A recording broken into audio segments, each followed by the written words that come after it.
Gachagua says that junior secondary schools will receive funds by next week. Almost 28% of the total budget of the country goes into education. This particular year alone, the government has given capitation to all our senior secondary schools to the tune of 18 billion. And also for our primary school section, we have given a total of 4 billion. The only section which we are also in the process of giving out funds this particular week and next week is junior secondary schools, where we are supposed to give 8.9 billion. Deputy President Rigathi Gachagua has told of religious leaders on a call for dialogue between President William Ruto and Azimio leader Raila Odinga. Gachagua says that religious leaders shouldn't ask the government to fall into blackmail. Our spiritual leaders to do the right thing. Call Raila Odinga and tell him to stop destruction of property, looting of goods in Nairobi and destroying our economy. Call Raila Odinga and pray for him so that God can touch his heart to move away from the spirit of destruction and impunity. But we cannot. Hatuwezi. Mimi nauliza viongozi wetu wa kanisa, tafadhali, don't request us to sanction blackmail and impunity. Because what Raila Odinga is doing is blackmailing us into talks. How can you ask us to fall into that trap of blackmail, of threats and intimidation? These as Odinga has also refused to bow down to the clergy's request to hold dialogue with President William Ruto. A section of the clergy has called on Azimio la Umoja to call off protests and instead engage in talks with Mr. William Ruto. Our answer to the clergy is in the Gospel of John chapter 8 verse 32, which says, and I quote, "Then you will know the truth, and the truth will set you free," unquote. All that Azimio is looking for with regard to electoral justice is the truth. Now, a section of leaders from Mount Kenya have asked politicians from the region to stop associating retired President Uhuru Kenyatta with the Azimio's anti-government protest. Mike Makarina and Kariuki Kiruga have asked legislators Ndindi Nyoro from Kiharu and Kimani Ichung'wah from Kikuyu, as well as other Kenya Kwanza leaders, to stop pushing for the arrest of Uhuru Kenyatta. Huzunishwa sana na maneno ya viongozi kutoka Mount Kenya, akina Kimani Ichung'wah, akina Ndindi Nyoro, akina Sisiri Balile, wakisema ati Uhuru Muigai Kenyatta anastahili ashikwe. Hata Kimani Ichung'wah hana aibu hata kidogo. Niambie, Ichung'wah ni vibaya sana kusahau mtu ambaye ashai kusaidia. Ichung'wah umekuja juzi kutoka kwa siasa 2013, 10 years ago. Uhuru alikuchukua akakutoa backbench, akakuleta mbele katika bunge, akakupatia uongozi mpaka akakupatia chairman wa PLC katika bunge. Usisahau mahali Uhuru amekutoa kisiasa. This is Deputy President Rigathi Gachagua blamed the retired president of the problems bedeviling Kenya and further associated him with the loss at the Treasury. This is Newswire. I'm Dennis Aseto. Good morning.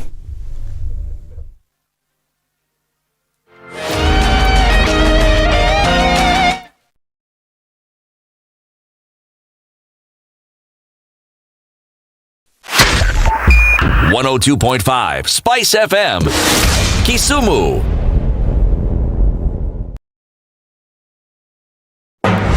The following takes place from 6 a.m. to 10 a.m. every weekday on SpiceFM. Revenge is for children. It's for kids. When you grow up, you realize the best revenge you can take on somebody is to ignore them. I'm just new in politics. It is not everybody's cup of tea. That's why some people come in one term and that's it for them. Political parties in this country do not have ideologies, whether luring or otherwise. And that is the effect of corruption. Any time an offense occurs anywhere in the country, it is the job of the Inspector General to look into it. Whether it's corruption, whether it's murder, whether it's petty, that is his job. If we have chosen to be a corrupt nation, then we produce corrupt leaders. Everything then becomes chaotic that you cannot be able to change a nation. The Situation Room, Kenya's biggest conversation. Thank you very much, Eric, and it's good to be at the Situation Room. Always a pleasure coming here. This is the most challenging interview panel in Kenya. You guys are very well informed, and as you can see, Charles today, very philosophical. To be poor in this country is the greatest sin you can commit, not just from a legal perspective, but from life generally. It is very, very skewed. We've just heard on the floor of Parliament, just most recently, a leader within the ODM saying that Sisi ni ng'ombe za baba. Yeah. Which means that you are willing to be milked dry. Hapo. You cannot force me to believe. I'll give way. If it's land that I'm told to return to you, I will. Okay? Because the court has said so. But I'll continue saying, watu wamenirusha. That's all that I'm doing. The Situation Room. Good morning. Welcome to Friday. We're looking at a little bit of traffic that's built up on the Thika Superhighway this morning.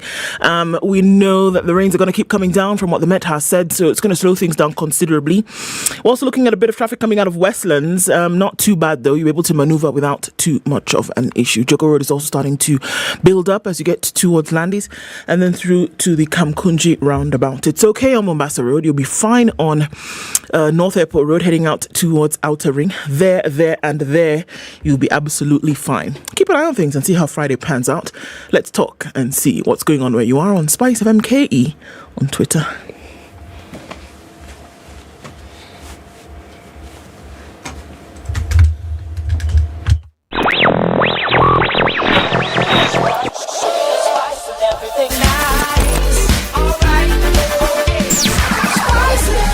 Spice up your life.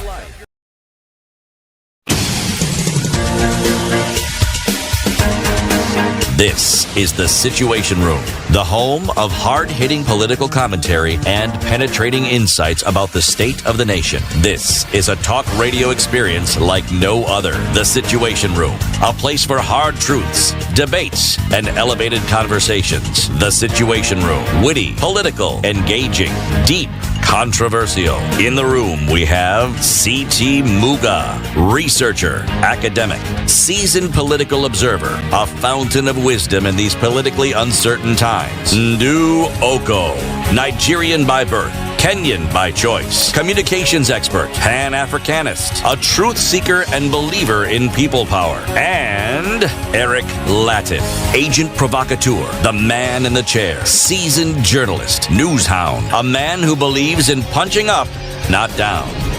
This is the Situation Good morning Room, and welcome the to only Friday, way. the 24th day of March 2023, the final Friday of this year.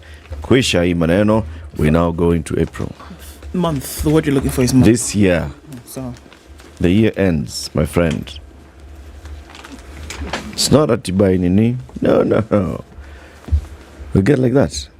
Gone. You're gone. Next 2024. Just like that. How you doing, Ndu? I'm fine, thank you. Are you well? I am. Did it rain where you were yesterday? I went to the forest. Forest? Okay, let's start again. I went to Kefri. Kefri. It's still the forest. Beautiful, man. I think I could live. Which Kefri? Which Kefri? This one, Muguga. You know, I think I could live in green very comfortably. It was nice. It was a totally different world. There were butterflies. There were butterflies and trees and grass and all kinds of foliage. Yeah, there were some bugs too, but okay. It was just nice. And people. There were a few people, so that was a nuisance, but you know. Trees. For how long were you there? 2.5 hours. I had to leave at some point, but you know. Reluctantly. What had you gone to do in Muguga? I went to buy trees. Okay. Seedlings. They have trees. Please let me be clear. You bought seedlings. Hey. But beautiful experience. Man, I had a relaxing moment. Good stuff. Good stuff. We have a guest host today, Ramanyang. See, we're going on. Everything in its time, man. In order. Guests first. Then the other natives will have it. Surely. It can be referenced later. Hey. Okay. Eric, please continue. Rama, good morning. Good morning. Good morning, Eric. How are you doing? You haven't been here this year, have you? No. First time here. In 2023. Welcome to the new year. Happy New Year, Rama. To you as well. Yeah. I have just decided to come home because some of us started our career somewhere here many years ago. But now we're back. Very good. Yeah, briefly. You're passing by. Yeah. In all good things. Right. You pass by, you pay your taxes, and then you go and do other things to build the nation. It's important to pay your taxes. Kwanza that tax bit.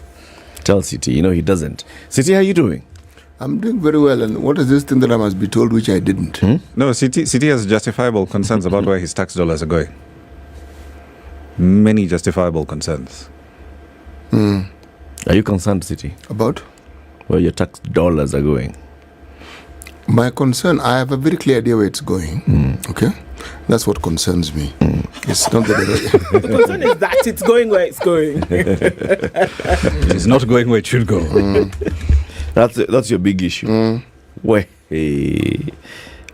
okay. Aya, karibuni sana kila mtu. Mimi niko salama kabisa. Salama? Yes, the downpour in Nairobi yesterday in the afternoon. Well, thank God it wasn't raining like that at night. At least in the parts of Nairobi that I've heard of. It rained crazy on this side of the pond. At what time of night? Between 9 and 12:30. Yeah. Heavy. With wind. These massive billboards on Mombasa Road, they're all down. Oh yeah, there's actually one. Down. Yeah, I saw one on the left. Yeah, this is just before we came in. There's this huge one, Pan-African. Yeah, huge winds. It's the beacon that tells you are nearing standard. That's down. I know it's down completely. Yep. Trees falling down all over the place around James Gishuru. Yeah. It's a total mess. Mostly the afternoon rainfall. It was crazy. Anyway, let me tell you, we'll be having a guest joining us at 9 a.m. to talk about World Tuberculosis Day, and his name is Maurice Maina. He's a sub-county tuberculosis coordinator for Embakasi sub-county. He'll be here to talk about tuberculosis and World Tuberculosis Day. TB is a big thing. Now, in this kind of weather, we need to highlight the issues about TB. Rama is here so that he can help us understand things that are happening in the economy. What's happening to our economy? Is it stabilizing or is it not stabilizing? And then if you juxtapose that with what's happening globally, is the world economy stabilizing? The short answer is no. There are cracks that are coming up here and there. So we'll dig into the details on that a little later. We'll look at that. Yeah. Asante sana. So welcome everybody to that conversation. This and more happening this morning on the 24th day of this particular month, this particular year. Are you online? Because we are live streaming the show, SpiceFM KE, YouTube and Facebook, and we'd like to know where you're tuned in from. Please let us know. We will do like that after we take a look at the weather forecast. Good morning.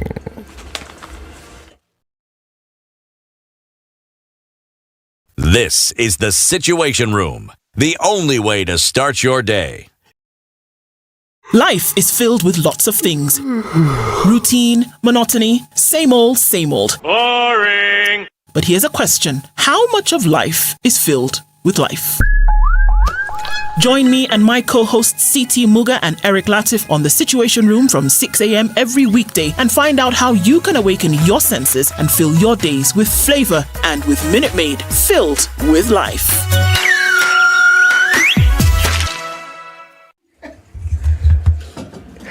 A bit of a drizzle in parts of Nairobi is 16 degrees. We'll see highs of 25 and lows of 15. It's cloudy at 15 in Nakuru, highs of 25. We'll see highs of 26. In a mostly cloudy Nyeri at 15, and it's 13 and cloudy in Eldoret, highs of 22 and lows of 12. It's cloudy in Mombasa this morning at 26. We'll see highs of 30 through Friday, highs of 31 in a cloudy Malindi. It's 19 and partly cloudy in Kisumu. We'll see highs of 27, while Kakamega will see highs of 25. It's cloudy at 16. 18 and cloudy in Kampala. 26 will be the high. We'll see highs of 28 in a cloudy Dar es Salaam, currently at 25. Mostly cloudy conditions in Johannesburg, highs of 20 and lows of 14. And it's partly cloudy in Lagos at 25, highs of 32. And we'll see highs of 32 as well in a clear Kinshasa this morning. Looking out into Beijing, afternoon Friday is cloudy at 9, highs of 12 and lows of 4. And it's cloudy at 13 in Paris this morning. We'll see highs of 16, I beg your pardon, and lows of 9 and mostly cloudy in London, highs of 14. And New York Thursday night is cloudy at 14. Coming into Friday, highs of 16 and lows of 8. Chilled Spice.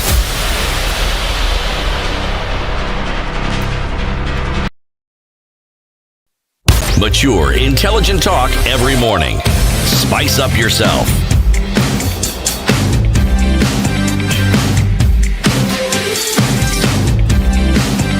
Mornings done right. 94.4 Spice FM. After 6, good morning. Who is online? Morris Nyongesa says good morning. He's tuning from Cabras this morning. Victor Odhiambo specifically has asked that we salimia Ramanyang. Salimika. Salimika. There you go. Gold, dust, and rainbows and those things. Carlosian Heed says good morning from Ukunda. Diana, count me in. We've counted you in. And good morning. Victor says he's shown us the front page of the headlines of the Taifa Leo. Pasta alitoa watoto kafara. Pasta. So we're not talking about fettuccine here, I assume. Pasta. Pasta. Bolognese. Okay. As in pasta mchungaji. Not pasta macaroni. Or pasta basta. Okay, sawa. Kafara. What's kafara? Kafara. Kama ile ule jamaa alienda pale akaanza kuchinja mtoto wake, kama usichinje mtoto, chinja kondoo. So what's kafara? Sio kitu Abraham alifanya, ilikuwa ni the act of sacrifice. Voila. Thank you very much. Cold weather but manageable. Nakuru is listening. That's where Andrew Mark, a man with 2 first names. Okay. Good to see you all. I don't like Friday. Why now? Having to accept the fact that I have to see you guys again on Monday. Oh, your heart is broken. Yeah, don't Friday worry. is not a good thing at all. Everything is going to be all right. Good morning, tuning from Eldoret. That's where Titus is. Ba Ella says Peter is tuned in from Garage Bure. Okay. Garage Bure. Bure. Okay. Must be a thing. Okay. Ondicho's here from Mwengi. Titus, another Titus, tuned in as well. Furaide Murwa, Ijuma Karim, Ramadan Karim, many things. Kisumu, Msalimu Ramanyang, another one. Robert Bogo says tuning in from Mombasa, and Sauzi is also tuned in from County 002, that one that CT knows. Kibe says he's watching from Doha, and watching from Singapore is where Monis Janeth is. Barasa Simiu says never stare at a man with dusty shoes on a rainy and muddy day. Okay. So what then should you do? I don't know, man. Just assume you haven't seen them, huh? It's too early. It's too early in the morning to start to decipher this. Too many questions. Mind your own business. Okay. Let's learn to each. Okay, Stanley, good morning. I'm not quite sure what that means, but yeah, all right. There you are. Good morning. Kiraini is represented by John Wakiraini. Idewa Francis says he's tuned in this morning and says wonderful weekend ahead. Jane Dutar is tuned in this morning and says good morning, good people. Everybody, we see you coming in slowly. Karibuni sana. Welcome, everybody. City, final day for the Kenyan proverb. Yes, final day. This is a very simple, straightforward proverb. Okay. It is not possible to misunderstand it. Okay. Don't count what they get. Count what they don't get. Don't count what they get. Count what they don't get. How do you count it if they don't get it? They'll tell you. Why haven't I received this? Why is it only some people are receiving this? Why are they only getting... That's you're being told. Other people have gotten, me I haven't gotten. And why have they... And I haven't. Hujuma. Yes. Don't count what they get. Count what they don't get. Yes. Okay. You're trying to be gender neutral here. Well, them, they... Please. Food for thought. Food for thought. Don't count what them got. You know, if the way human beings function, and one of the origins of the green-eyed monster, otherwise known as envy, is always comparing yourself with other people. And usually it's what they have. Yeah. That's the sticking point. How come? And if you're speaking Kenyanese, you'll say, how comes? Okay? But it's the same thing. So every time you look at someone and you consider what they have, what you're in effect doing is you don't consider what you have. And you also don't consider that in addition to what you seem to think is their huge advantage they have, you don't seem to understand that there may be many, many other things they would probably like to have, but they don't have. I would even add, this isn't part of the proverb, but people always envy you what you have and they don't. Wacha tu tuseme ulitudanganya. This is a very simple, straightforward proverb. It's okay. And what's the complication? No one can see it. The complication. Let's look at the newspaper headlines. All right. What do you have? Ruto beats court to a bloated government. Okay. Huh? Ruto, you know the president. Yeah. Beats the court to a bloated government, and there's brand spanking new CSs there, CASs at State House after having been sworn in. Voila. Yeah, must be nice being able to walk away with, what's the package? 750 something thousand shillings. 1 million salaries. 10 million shillings. You get mortgages. Yeah, but you're working. Don't count what they get. No, count what they don't get. Sorry, I remember a certain conversation about how, we entered this government and we found the coffers were empty. Yeah. Oh, so the coffers are empty, but now we magically have money for this. No, people are paying. You see, hustlers are paying tax. And their loans. This headline, though, is confusing me. Ruto beats court to a bloated government. It sounds like the court and Ruto were in a race. Who's going to do it first? Yeah. Like even the court wanted a bloated government and Ruto beat them to it. Or did the court not want it? And Ruto, anyway, we'll look at that story later. Chiloba media censure threat is met with anger. Why are people angry? Okay, so yeah, people are apparently angry over what CA had put out over the last couple of days. Look at that story as well. On front page of The Nation. The hardliners, there we have Senate Majority Leader Aaron Chariot saying a number of things about KCSC. Okay, we'll talk about that. National Assembly Majority Leader Kimani Ichung'wah also saying a couple of things. Deputy President Rigathi Gachagua talking as well. President William Ruto talking about how he wants things to work. On the other side, Azimio leader Raila Odinga, Azimio spokesperson Professor Makau Mutua, National Assembly Minority Leader Opiyo Wandayi, and former Defense CS Eugene Wamala all had a little bit of something to say. All right, Mashogu is looking like he might be in a little bit of a spot as he's going to be summoned by MPs and KNEC, my favorite people, chiefs in the KCSC cheating probe. That's on the back page of The Nation. Exam cheating apparently is a thing and people want to ask a few questions, and CS Machogu will be in the dock to answer. Okay. Yeah. Rama, what's on the Business Daily?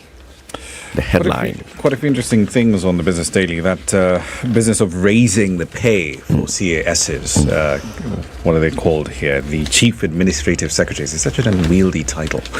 Raising the pay essentially to 780,000 shillings. The shilling depreciating further on the day a new Forex code took effect. It was on the 23rd of March.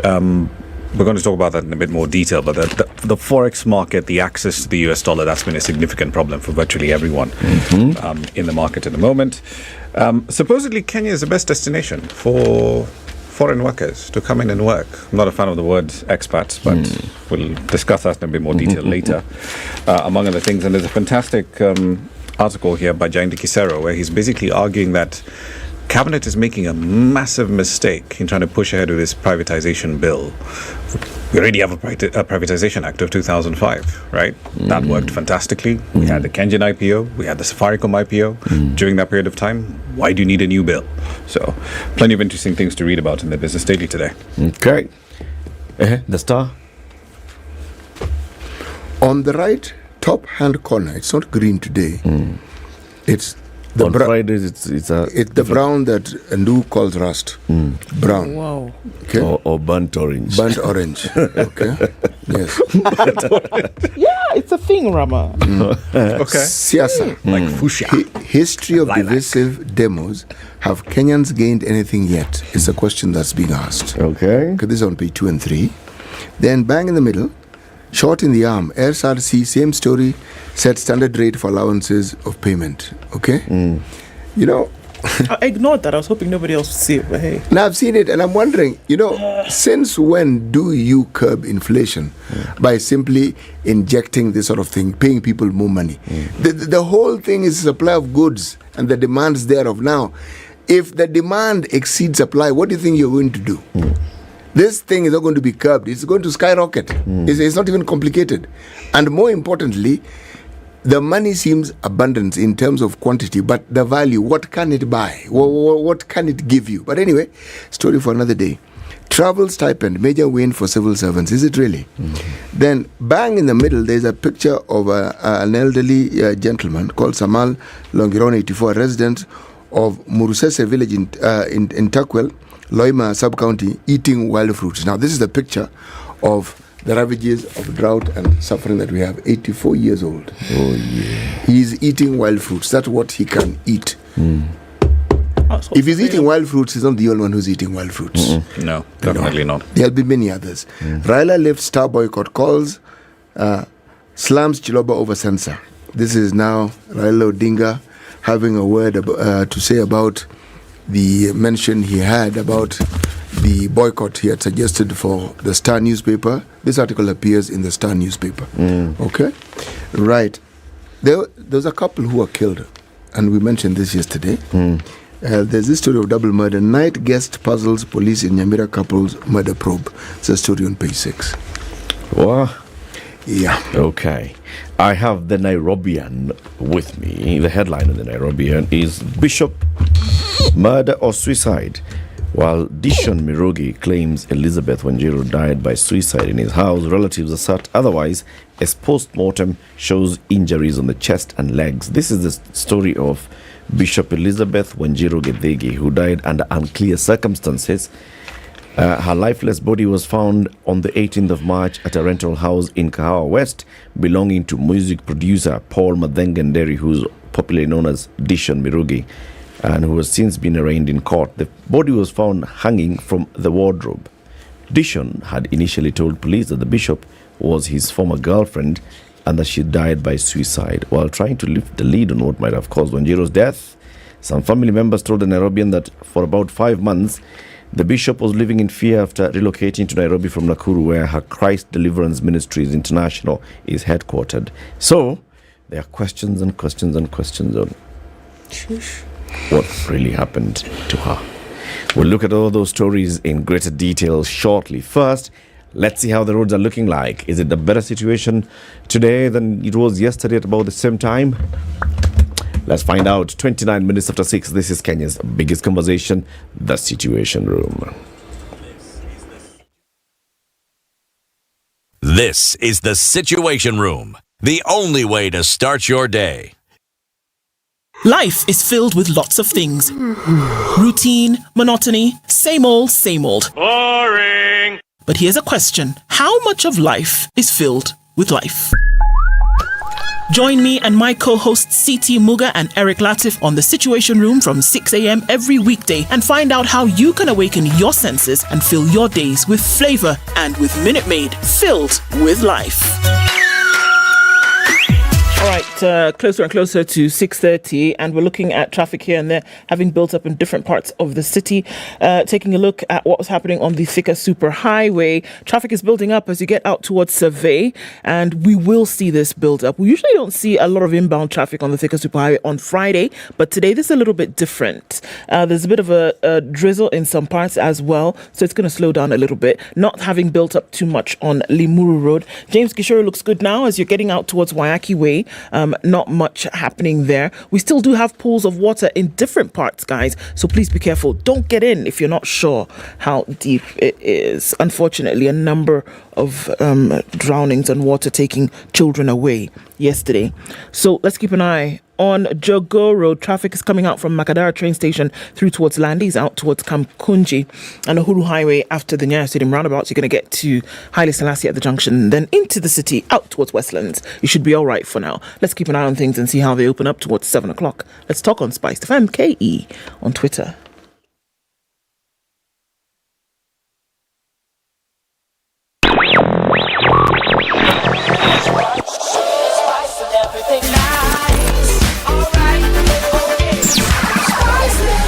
Spice up your life.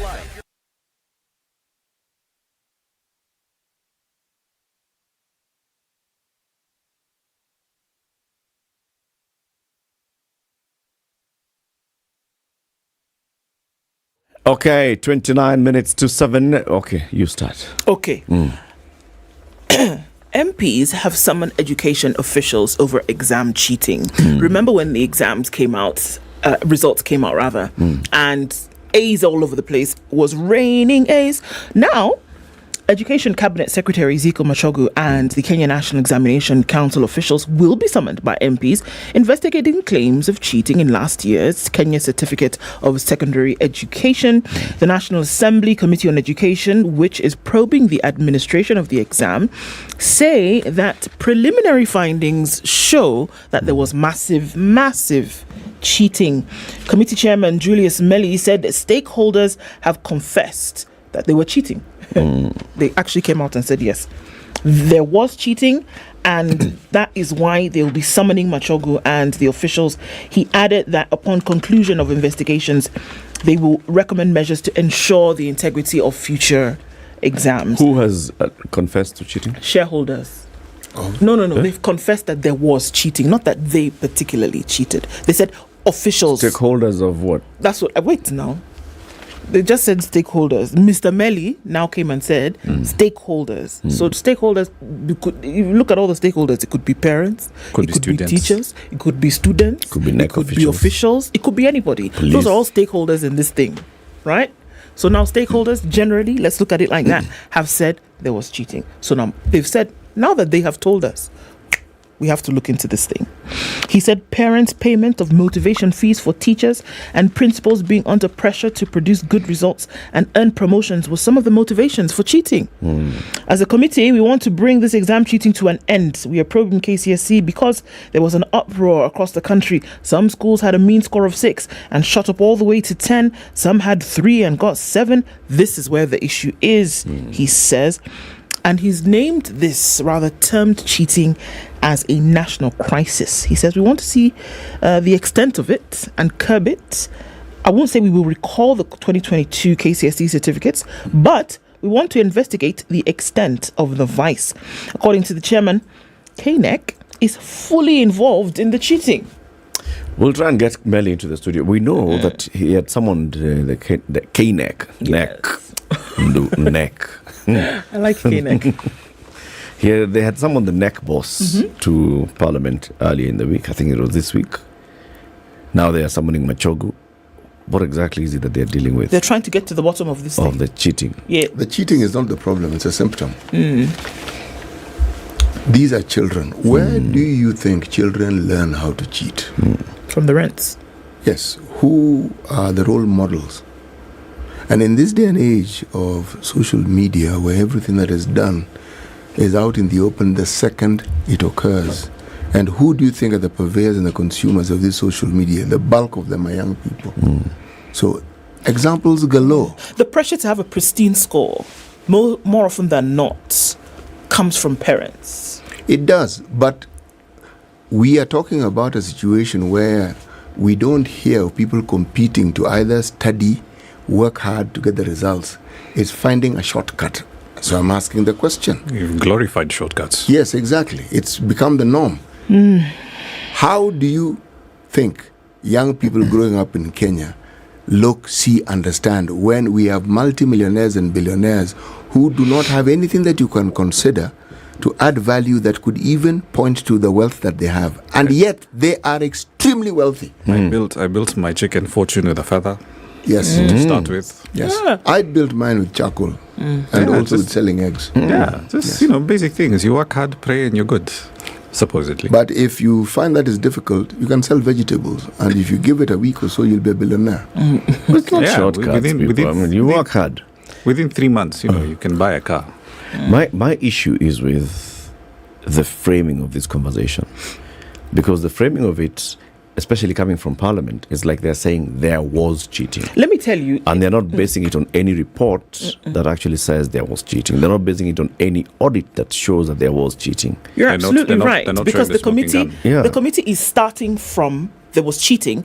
We want to find out the extent of it and then find out what to do about it. One of the committee members says this: it does not require rocket science to tell that there was cheating. A school cannot leap 3 positive deviations from a mean of 5 to 8. It is impossible. as any exam follows a normal curve. You can tell that there was cheating in the last exam. So this is the starting point. There was cheating, not was there cheating and can you, no. The starting point is there was cheating and we're going to find out what happened, and anybody who was involved in it, we are going to bring you to book. I find it mildly amusing that we have MPs running around trying to investigate cheating, yet at no point is there ever a conversation that sits back and asks, hang on, but what about the conditions we have created and enabled in schools that puts this kind of pressure on kids to deliver results? Because schools now basically turned into examination machines. It's, wake up in the morning, get to class, read. There's an exam coming. Yeah, we're not trying to build these kids into balanced, healthy individuals. We've decided, no, co-curricular activities, games, what are those? Irrelevant, read. Music festivals, you guys don't need to be spending time on the arts. The arts, who needs the arts? Forget the arts. You need to be focusing on your sciences and your math and your chemistry and your physics. Focus on that instead. You do that for 4 years, right, in high school. What do you think is going to happen? I wish the parliamentary committee had started off on digging out what happened in the result, find out whether there was cheating. So yeah, there are those questions that have been raised, and the questions have been in the public domain.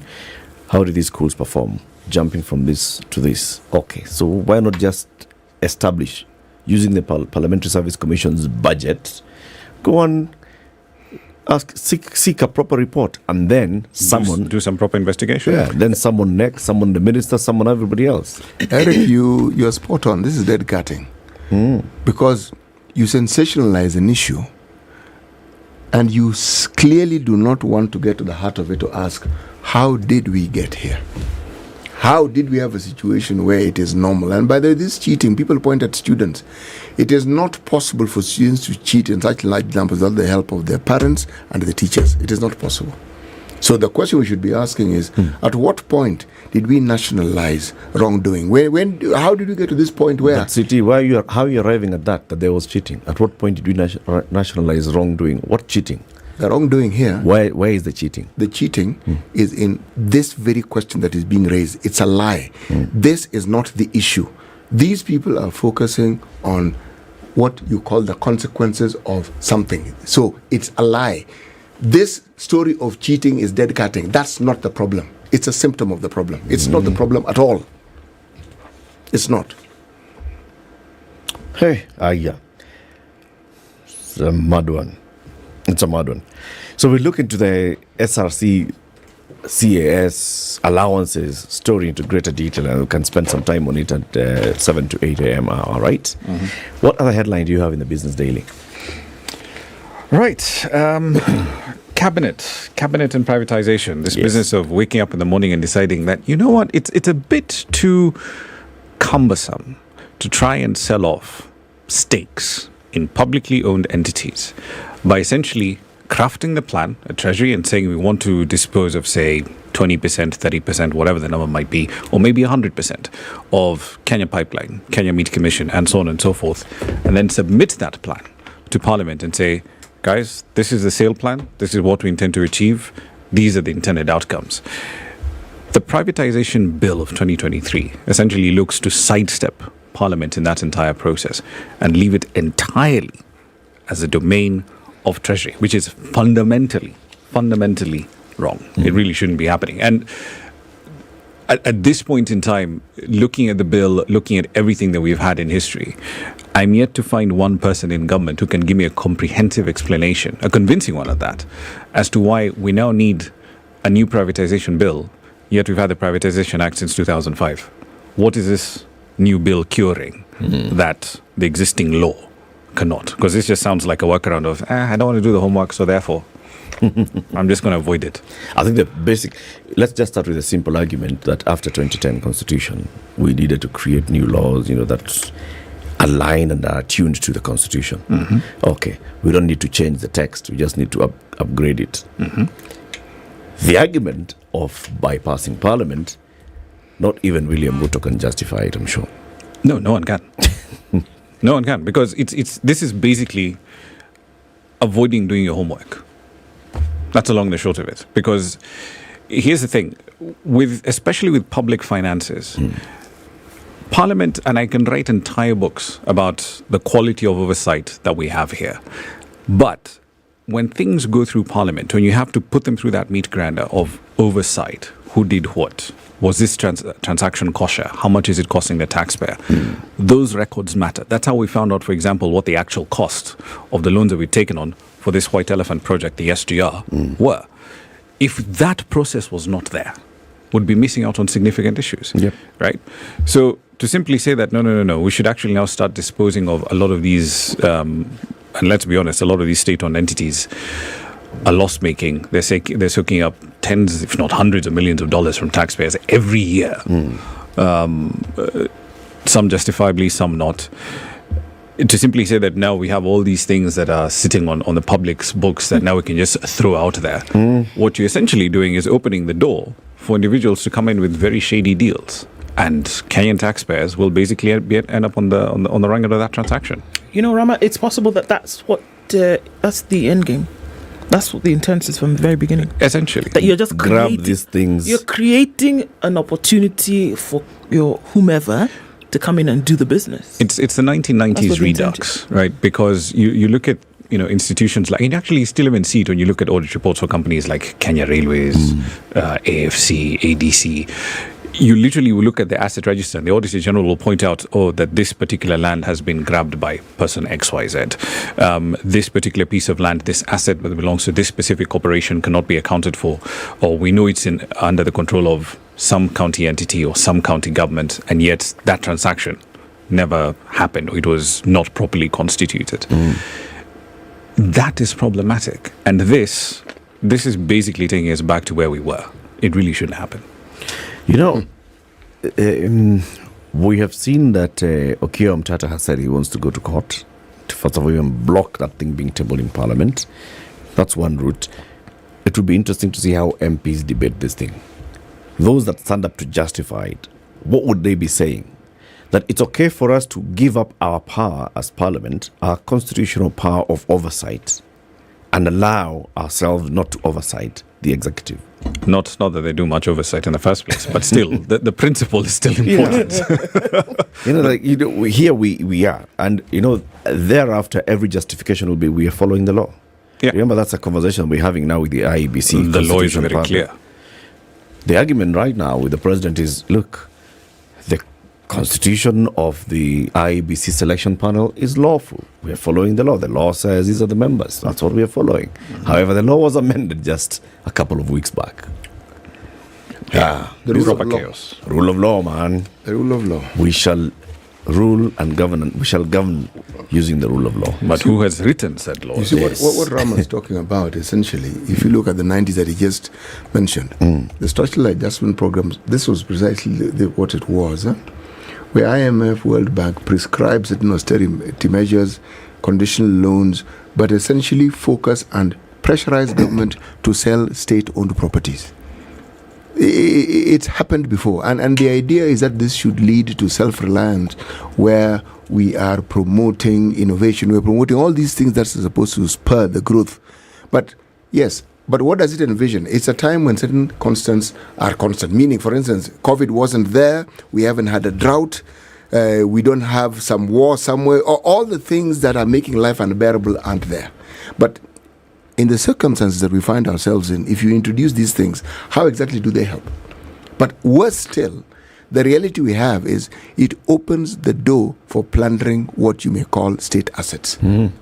That's what it does.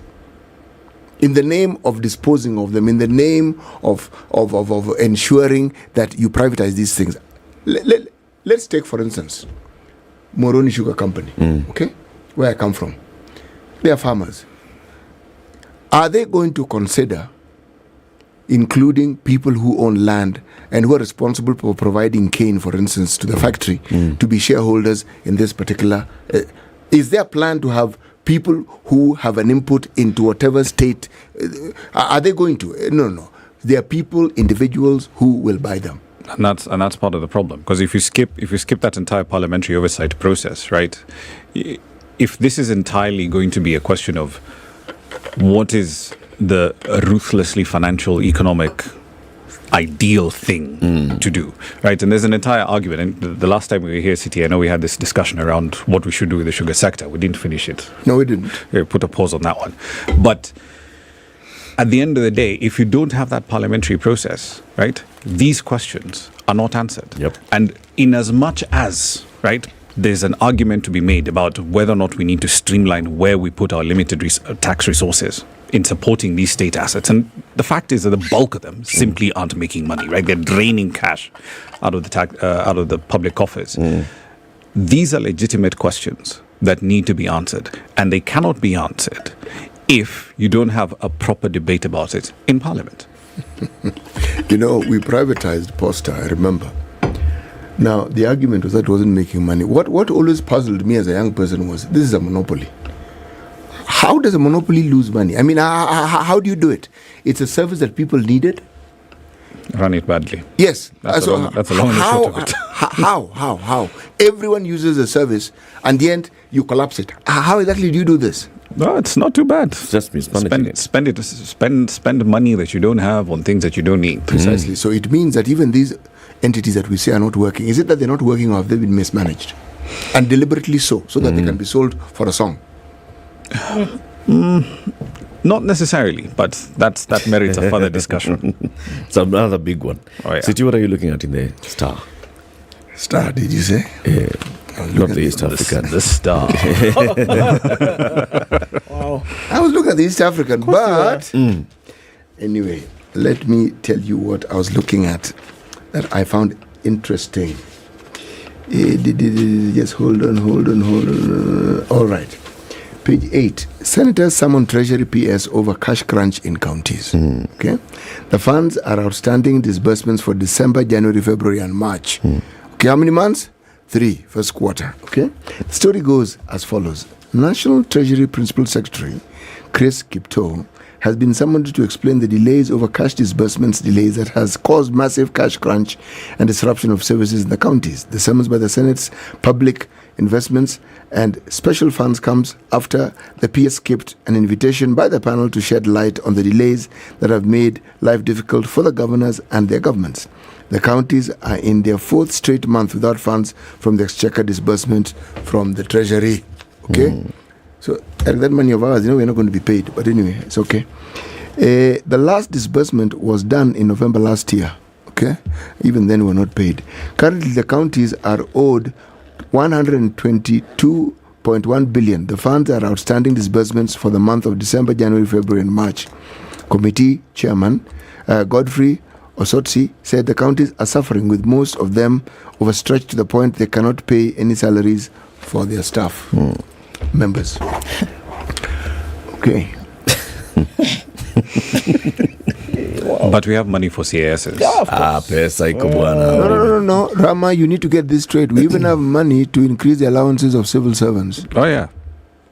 No, but so for important things. Supposedly, there's money. Yeah, there's always money for things that are important. Rama, the government is not a bank. It doesn't store money.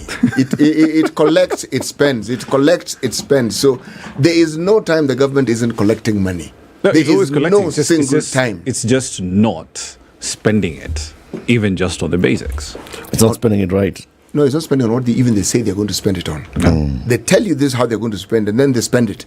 But the how that was mentioned, if we have this road, the express superhighway, we have a situation where it was budgeted for, the building, and of course the disruptions.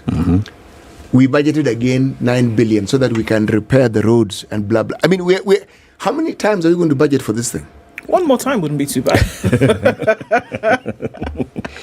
Another one. It's only 3.5 billion this time. Okay, just 3.5 billion na hii shida yote hapa chini inakwisha. And then we shall come with phase 2, where now we'll do another one. Ndio tuongeze 1 or 2 things. Ile mahali wananchi wanaweza kutembea na pia ka footbridge hivi ile watu wananchi wa kawaida pia waweze kupeleka mabaiskeli zao. Of course. Drainage for who? No, there's all that water over there. So, you need to be swimming. No, get your cardio in. This is a country that needs to improve its heart health. Wow. The world is coming to an end, my people.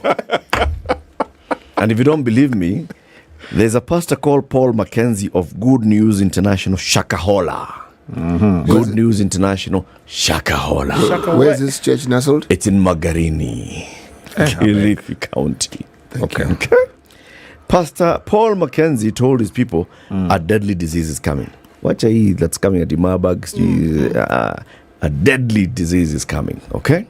And people need to be prepared for it. It's going to bring painful death. So the better thing to do is die before the disease comes. No, he didn't. What? Yes. Okay. To avoid that painful death, just die earlier, okay? Die better. So he told his congregation to fast for 40 days, no eating, no drinking, nothing, so at least we can die. And then he is going to intercede with God for those who will not have died in those 40 days. At least he disease kuja, he gentle kidogo on them. Sorry, he's not dying. See him, he'll now be interceding. And people believe this. Yes. Villagers, yes, who were interviewed said the pastor claimed he would intercede with God for those who had fasted and prayed but not died by the time calamity struck. And they started fasting. If they've already survived, what is he praying for? No, it is to die. See, calamity is still coming. To die. The point is to die. Yeah, please, God, please take them. Take us. Don't not dying. allow that painful death to come. Is there mental hospital He's somewhere interceding near? For you to die. You know, we did visit the Kilifi Referral Hospital, is it? Yes, Was there a mental health wing? Can't remember. I don't think so. Magarini is hot. Unajua jua ilikuwa imewaka sana. I know, but and you know the brain had done the thing. The problem is that with when you have, I mean, this is just an informal observation, but in times of economic stress, you have this. I don't know if it's a general trend. We sort of become a lot more prone to sort of random nonsense of that sort, right? This kind of religious manipulation, the prosperity gospel nonsense, it all just sort of explodes out of nowhere. This is not about prosperity. This is about just a better death, a better life. We're all gonna die. It's about transcendence. So why do you want to die a painful death? People believed, and so in fact, there's a man called Isaac Ngala and his wife Emily Kaunga. They started fasting. They locked their children up in a room so they don't feed them. Those children died. 2 boys. Good Lord in heaven. Starved to death. I can't. Hey. They locked them up, they died. Now, police, according to the Malindi Sub-County Police Boss, John Kemboi, they went and arrested this pastor. They found him in a church. And they asked him, boss, what is it that you're saying? John Kemboi, the police boss, says, the pastor told us that God had directed him to save mankind from the looming pain. We have already confirmed that 2 children died and were buried last week, but we understand that more have died under similar circumstances. And so we are conducting investigations. You see, the parents like Kinangala and his wife Kaunga are not going to come out and say, you know what, so it's going to be hush-hush. So police really have to dig up and find out, okay, how many burials have taken place here. I wonder how they're even going to, like, when this eventually goes to court, like, because the pastor could credibly stand there and say, yeah, I might have said X, Y, Z, but if you choose to believe me, that's entirely up to you. You're That's an why adult of sound mind. if there's a mental health facility at the Kilifi Referral Hospital. Because in all honesty, by the time you have a situation where a man is preaching what this man is preaching and they are still being allowed to walk around and roam free, there is a problem. And you just believe them. Why do you think? I agree with President Kagame of Rwanda when he said, you know, this thing about people just sprouting from nowhere and becoming religious leaders, you have to go to school and you have to show us your qualifications. How it is you study to become this thing. You just can't wake up in the morning and suddenly you are a man of God and you're telling people all sorts of things. There must be a reference point. And it's particularly bad in our case because we have this weird sort of permissiveness in this country where the instant you mention religion or anything, all critical thinking gets shut down completely. But isn't it, look, when Karl Marx said that religion is the opium of the people, I don't think there was a truer thing that could have been said at that time. No, it's just like what you're saying right now. It doesn't matter what situation you are in. Somebody just needs to mention something about how, you know, there's a heavenly welcome. And exactly, any kind of logical thinking flies out the window. Because in a normal situation, if take somebody else who was not a man or woman of the cloth, came and told you the same thing, would you actually think of locking your children in a room and denying them food? If somebody else came and said that? No. If a politician came and told you to do that? If a doctor came and told you to do that? But for some reason... You'd run them out of your house with a panga in hand. But for some reason, a pastor tells you to starve yourself. It's an easier way to die. And you go with it. Karl Marx forgot to mention that his writings that led to what we call communism was also creating another religion. that little detail he immediately forgot to mention. Yeah, he conveniently ignored that part. But, it's a sort of slippery slope here because, you start with quote-unquote the little things. Noise pollution. Who are some of the biggest offenders around here? Churches. Right? I mean... You're dealing with an omnipresent deity. You don't need loudspeakers the size of the moon to shout. He can hear you. He can hear you. Imagine he can hear you. You don't need to be shouting every day. That particular deity may have a problem with hearing. Yeah, an omnipresent, all-powerful one, eh? All not hearing. Who needs to go and see an ENT specialist? Guy. That story that you were telling us, City, about the couple that was killed in Nyeri County. It's a story in all the papers, isn't it? Yes. They were butchered. Yeah.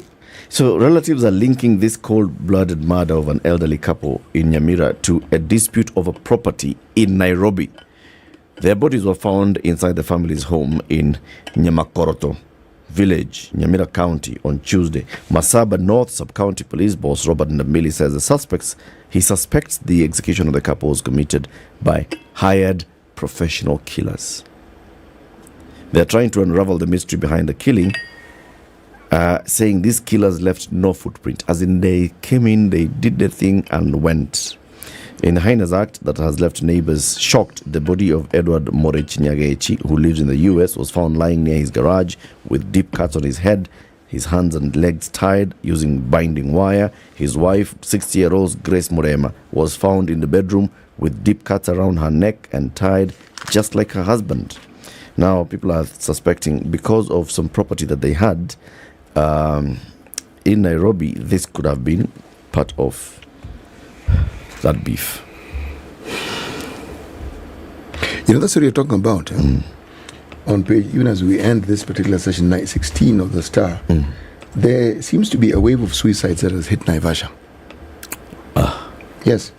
2 people, including a mother of 3, have died by suicide in Naivasha in separate incidences that left the area residents in shock. The woman in her early 60s took her life by jumping into a borehole within the family compound due to what she said was a family row.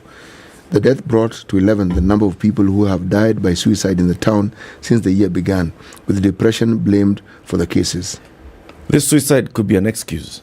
We're dealing with 2 issues. The story of the young man called Jeff, initially called suicide, and then these are the pastor here, Bishop Elizabeth Wanjiro, who was also initially said to have been suicide, and people are saying, wait a minute, is it really suicide?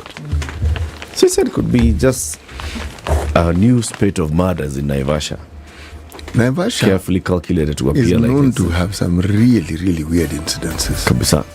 Niyo maji. Good morning. It's 7 a.m. Spice up your life.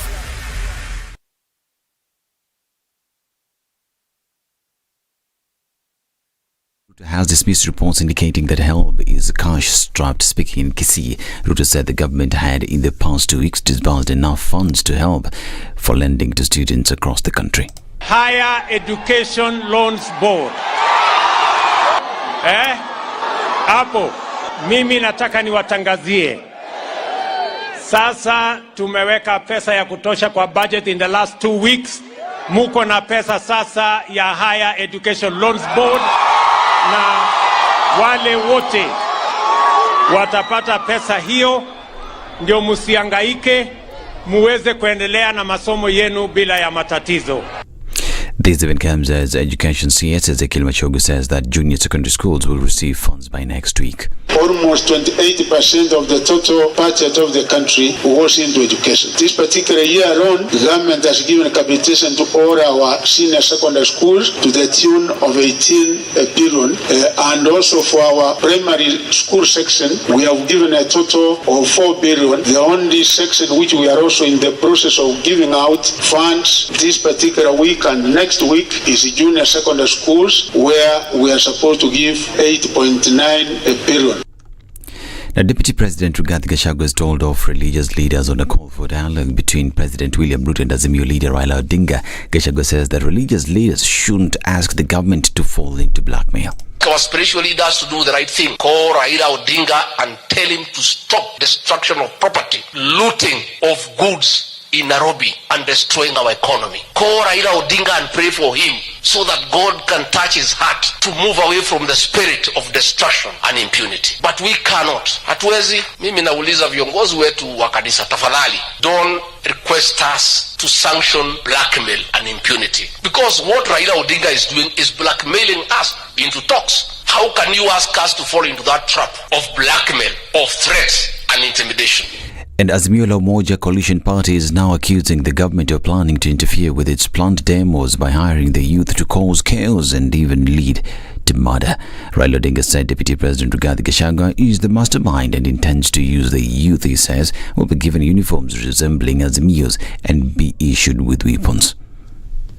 These youth are going to be given uniforms similar to those of the MDD, our movement, the movement for defense of democracy.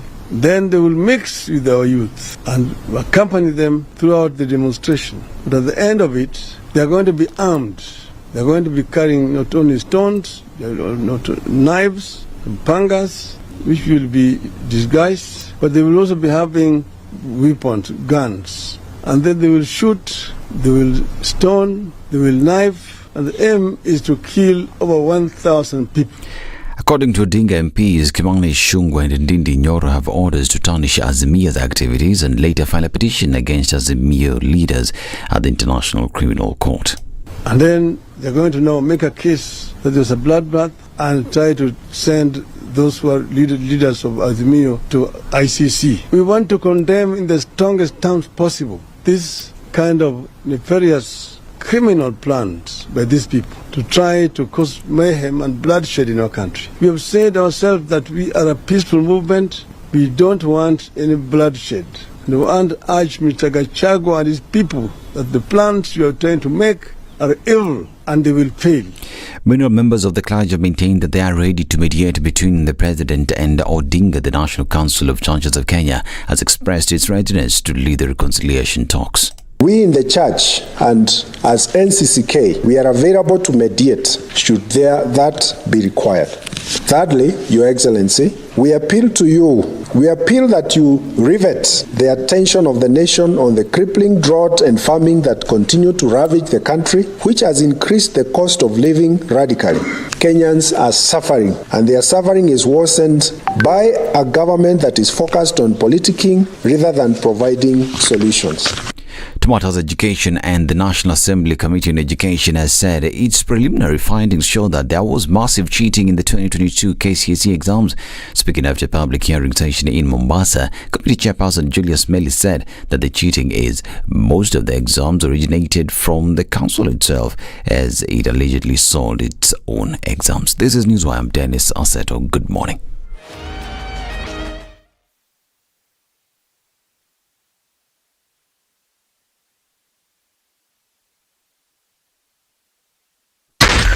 SpiceFM, Nakuru. Okay, a few minutes after 7 o'clock and hasn't changed much. Traffic is increasing on the Thika Superhighway. Actually, it's very, very heavy. It's bumper to bumper all the way past the Outer Ring Junction. It's coming out through towards Muthaiga Square, where traffic coming in from Kiambu Road will meet. And that gets a little bit messy as you're getting into the city. And there's James Gishuru, where there was no traffic before. It's bumper to bumper over the Drift and then over Waiyaki Way. Right about now, there's traffic coming in from Gong Road, Naivasha Road, and it's going to go on towards Gitanga and then spill over to James Gishuru. That's going to be busy this morning. Who's this? This is Kangunda Road, Juja Road. Everybody coming off of Outer Ring, Manyanja Road as well. The Eastern Bypass has some traffic inbound as well as outbound. And so that whole part of the city then is starting to catch up with Friday morning traffic. It's a busy one, and we're just going to watch and see how this pans out out. There are rains forecasted for later on in the day, so it looks like the traffic will be heavy then, much more than it is now. But we'll keep an eye on things and see how it pans out this morning. Tell us what's going on where you are, and let's avoid traffic. SpiceFM KE on Twitter.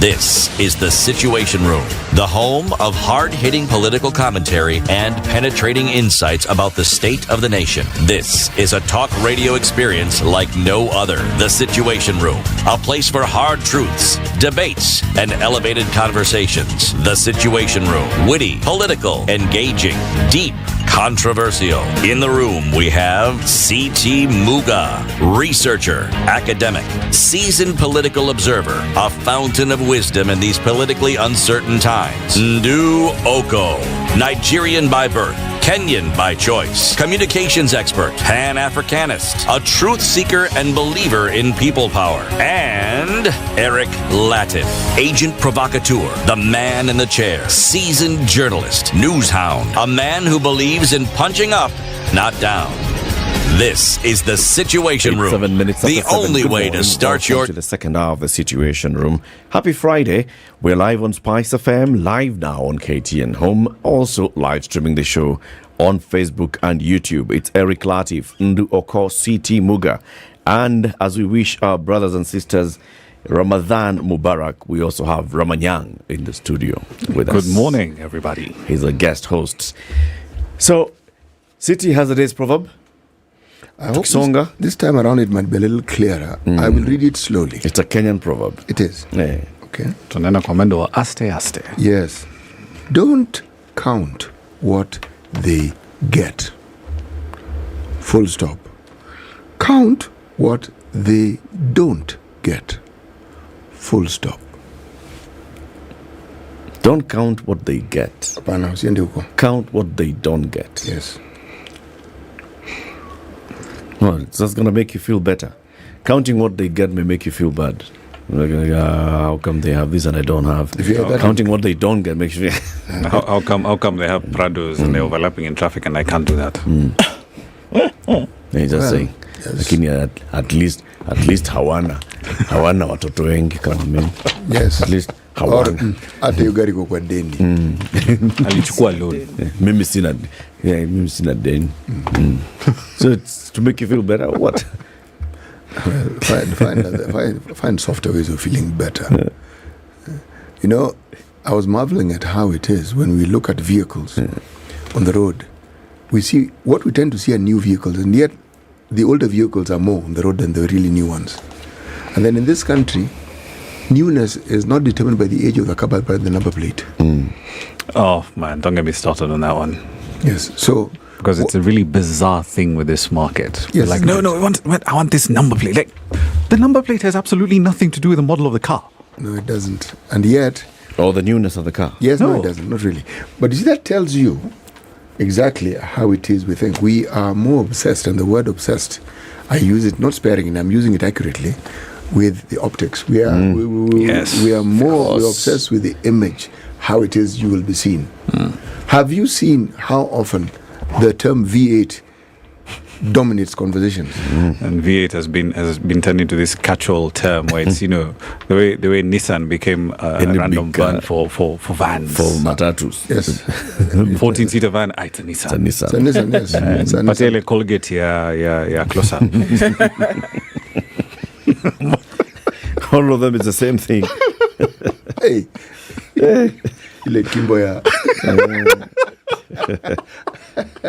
Among other things. Yes. So, a lot's happening. So the headline in the Standard today is Ruto beats court to a bloated government. Bloated government. Why? Because there are 50 new chief administrative secretaries who were sworn in yesterday. They're already in office.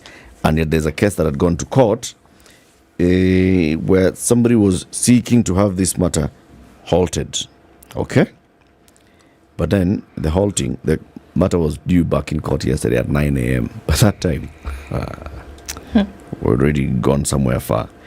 Now, 50 CASs, the conversation about the 50 and what it's going to cost the people, what's going to cost taxpayers basically to have those CSs in office, having them getting everything that comes with it. Every CAS, remember, means office, means vehicle, means security, means very many things, means assistant, means personal assistant, means...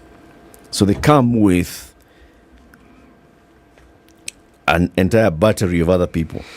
But the Attorney General, Justin Muturi, has defended the appointment of additional 27 CASs and wants the court to dismiss a petition that's seeking to bar them from assuming office. Through State Counsel Emmanuel Bita, the AG argues that the suit by Eliud Matindi lacks merit and has already been overtaken by events because, of course, those people are already in office. What are you talking about? In any case, the dispute is about the appointment to a public office, which is a reserve of the Employment and Labour Relations Court and not this High Court. The AG argues that, look, these 27 are coming to serve the people. And he's basically questioning the merit of Mr. Matindi going to court and asking all these things. As they assume office, the Salaries and Remuneration Commission has already done some things, Rama.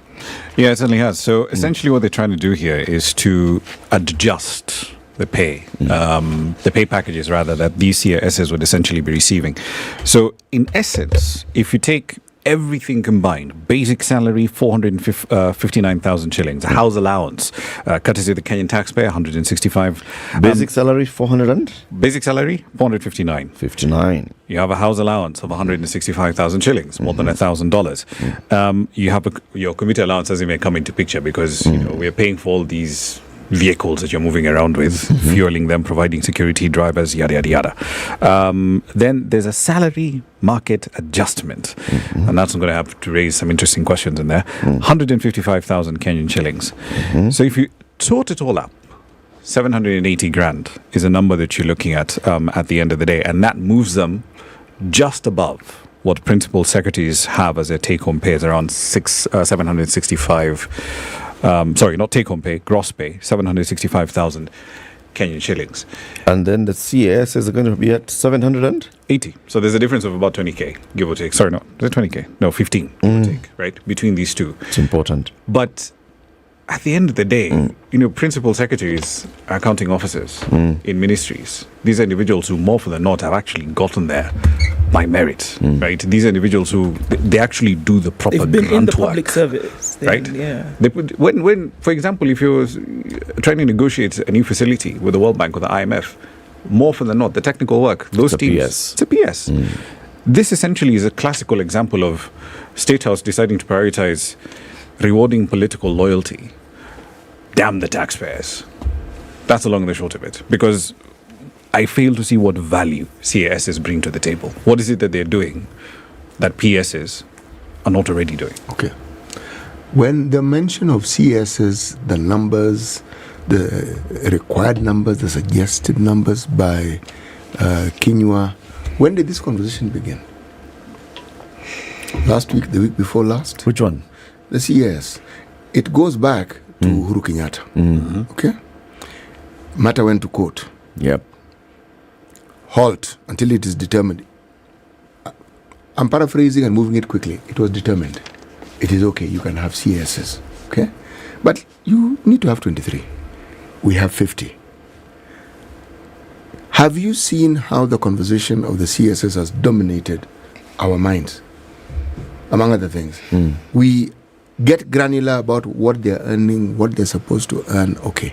Rama, if you're to do a little quick maths, 50 of them at this horrendous amount that we keep mentioning, how much money are we talking about, say, monthly? Because if we start with monthly, then we can land somewhere. We can land somewhere like, say, quarterly, yearly. This is what they're going to earn. You see? But it has occupied our minds, has it not? It has. Yes. It has occupied our minds even more than the issue of drought. It has occupied our minds even more than the issue of hunger. It has occupied our minds even more than now the issue of this deluge of water that we are now having to deal with. So, to answer your question, you're looking at roughly, 39 million, Bob, give or take. A month. Every month, so roughly 460-something million in a year. It's essentially an acceptable cost. if you're looking at it in context of the budget. Precisely. But, and this is where I think for most taxpayers and most citizens, this is what galls them. It's the in your face, I will do this at your cost and there's nothing you can do about it-ness of it. That is fundamentally wrong here. It's the brazen flouting of, I am supposed to be the steward of your tax dollars, because I'm pretty sure I can find a better use for $3.5 million every single year. That $3.5 million can do something on irrigation. That $3.5 million can do something else on maintaining our roads. That $3.5 million can do something on help. It can. But here we are saying, no. The better choice, according to State House, is to reward political cronies who will do absolutely nothing for you. Actually, it makes a lot of political sense. If I am to take the argument and use the trajectory they're using, it makes a lot of political sense. And also, in reality, if we look at, it's an amazing way in which politicians agree. Uhuru Kenyatta says we lose 2 billion shillings daily. Conversation around that goes back and forth and back and forth and back and forth. And he never substantiates it. No. Then, by the way, we get into figures. A gentleman who was then head of ethics and anti-corruption called Kinisu comes about him, he does a little arithmetic. He says, no, this thing is not 2 billion, it's 2.79 billion.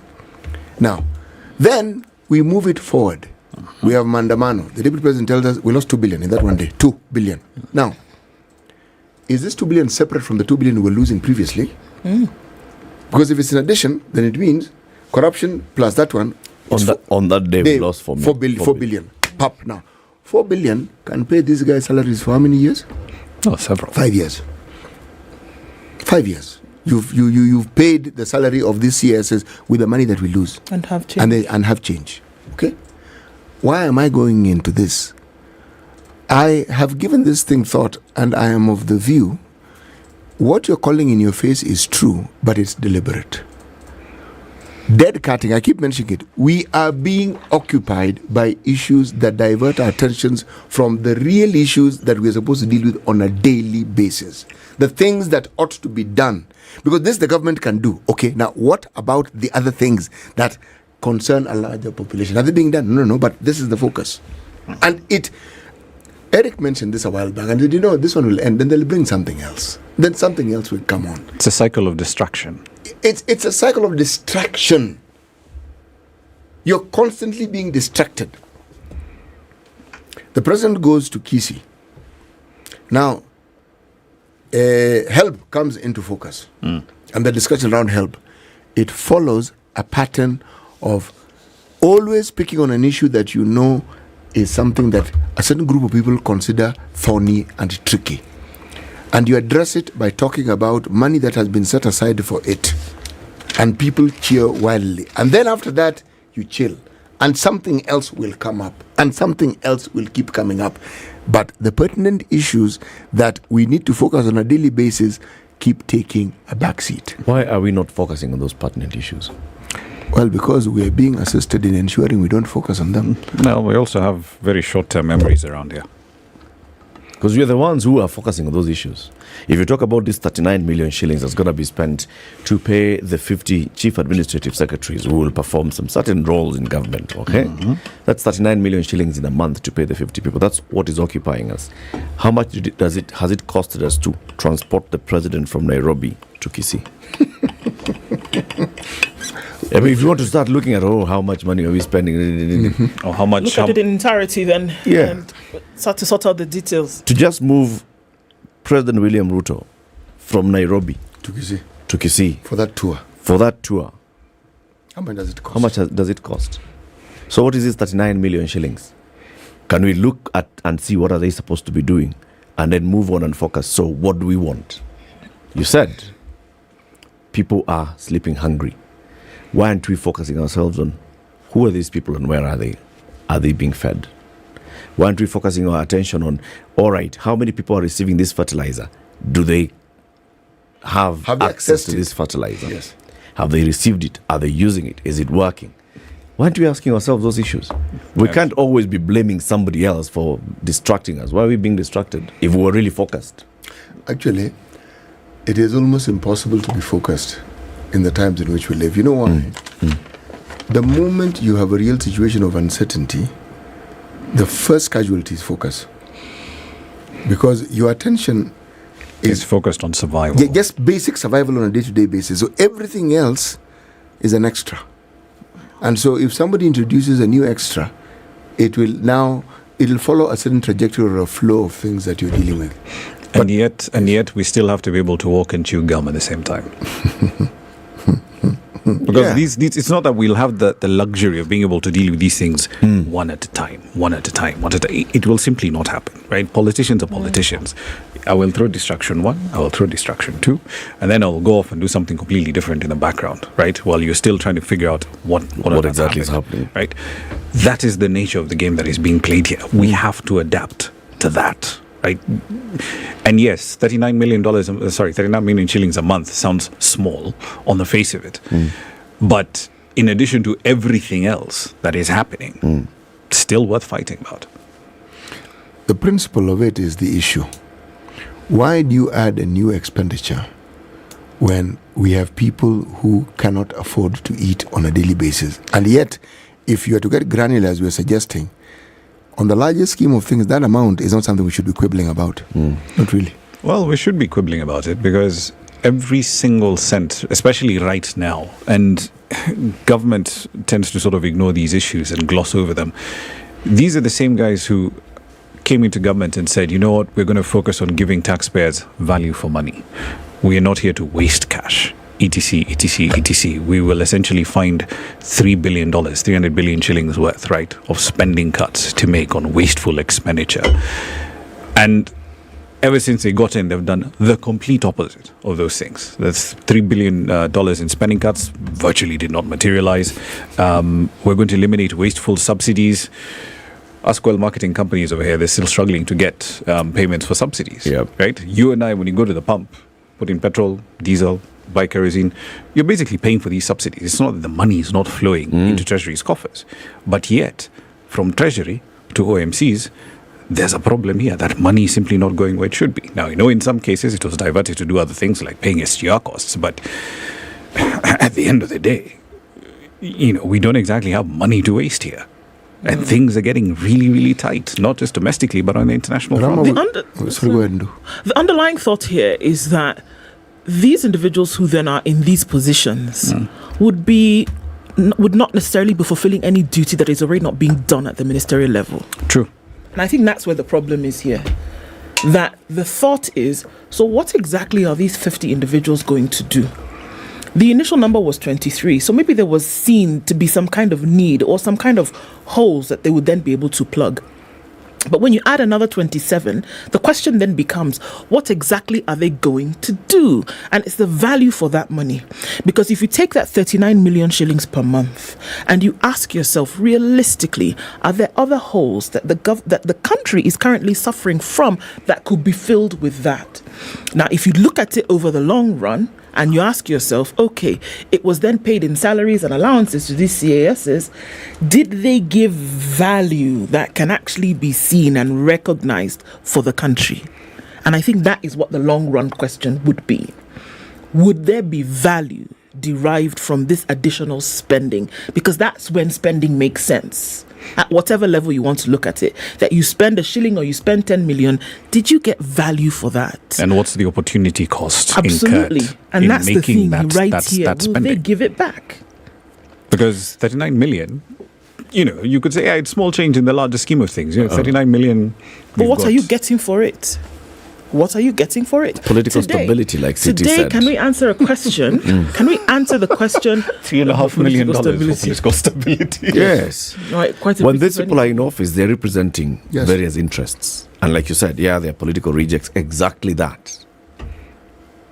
They represent a certain political constituency. When did we first? Hang on, sorry. For whose benefit? But why? For the country's we are going to have a handshake. Why is political opposition a bad thing? No, it isn't. Nobody said political opposition is a bad thing. Yeah, but why do we need to pay off political failures, for lack of a better word, to essentially ensure political stability? But is that not the national conversation we're having? Yes. We are actually going to have a handshake. Call it whatever you want to call it. We are going to have a handshake. What's the cost of that? Why? oh, you cannot dismiss the fact that this person and this side got this kind of people, the supporters, they bring in this kind of people. The cost of that handshake is what we're starting with here at the bottom. The counter argument could just as easily be, hang on, but what has stopped anyone from the Azimio side from actually acting like a proper opposition? Sorry? What has stopped them from? What's stopping them from acting like a proper opposition? That's a very big question. It's a very important question. It is not an important question in this country. Because I'm just speaking the reality of things. For the life of me, I don't see the value of using $3.5 million a year out of taxpayers' pocket to essentially try and maintain political stability. Because let's face it, these guys can't deliver that. They just can't. Let me ask you this question. They are not the stable ones. When in 2008, when we had that coalition government, it's the first time we had this lovely experience of a very bloated, very, very bloated government. Did it serve a purpose? I'm asking the question, did it serve a purpose? A long-term purpose? No. Let's start with purpose first, then we can get into... It served a purpose, but that purpose did not have to last 5 years, in my opinion. But at the same time, I think and the price that we paid was hefty as well. But we're also making a slight apples to oranges comparison, because at least back then it was a case of, let's say, we're splitting ministerial positions, assistant ministerial positions, and back then you could legitimately say, cabinet minister will have to go and defend XYZ in parliament, assistant minister have to go and defend this, that, and the other in parliament. What does CASs do? That's they're what they're not even involved in crafting policy. Those are the ones. When you hear that the cabinet secretaries will be going to parliament, that is exactly the job description of the CAS. That they will be the ones who go and speak. On behalf of Linturi, you'll have the 3 CASs. On behalf of Eliodowalo, you'll have Dennis Itumbi and the other 2 CASs. In which case, on behalf of Medeka Linturi, you'll have, what's her name, Millicent Omanga, going to respond in parliament. And yet, these are people who are not even accountable, because when you're signing policies, their names are not on the dotted line. No, they're not. It's cabinet secretaries, it's principal secretaries, and that's pretty much it. These guys are a waste of time and money. They're spokespersons for the ministry in parliament. Rama, let me put your mind at ease here. Okay? No raising of blood pressure, nothing. Okay?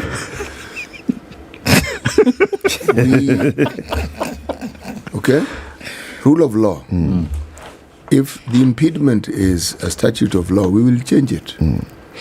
And once we change it, then this problem that you have will cease. Okay? Remember, one of the benefits of having a majority in parliament is you can do what you like. It's not complicated. The reason why I asked about the 2008 Nusum Kati government, the half a loaf government, is simply this. What were we dealing with? A structural issue or a political issue? What? It was political, was it not? Political. But what did it set in motion? Precisely, we are dealing with that right now. And yet, knowing what we know. Yes, we do. And that's why we should have learned our lessons from 2008. We have learned. We have learned. We learned the wrong lessons. Actually, that you would argue is debatable. Even the learning process is debatable. The lessons were there in abundance for people to learn. But whether they learned it or not, that one is up to you. Whether you took in the right lesson.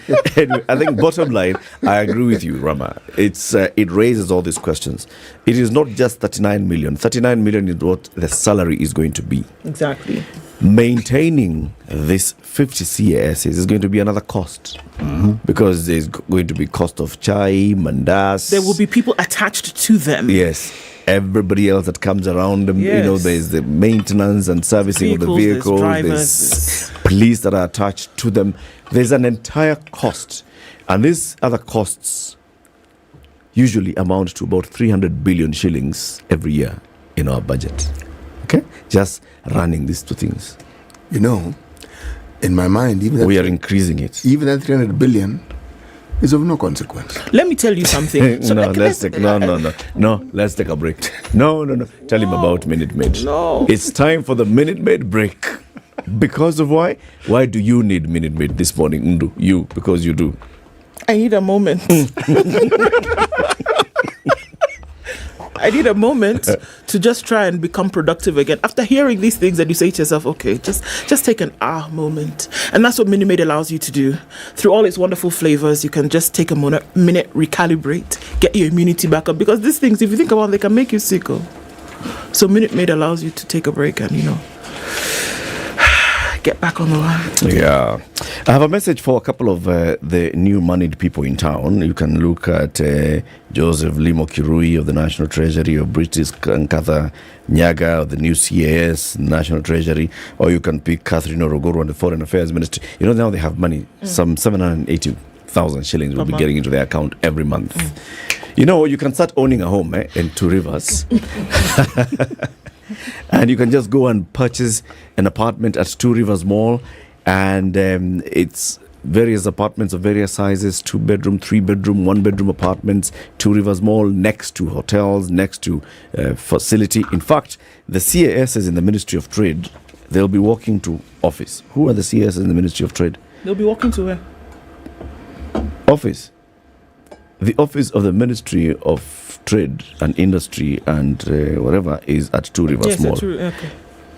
Okay. Vincent Mogaka, Lillian Chepto, Tomitom, and Evans Odhiambo Kedero. If you lived in Two Rivers, you just open cross the door and there. go to the door. Yeah.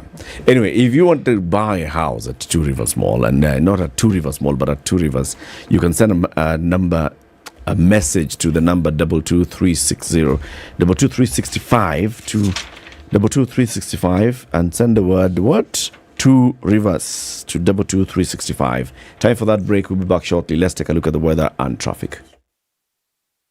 This is the Situation Room, the only way to start your day.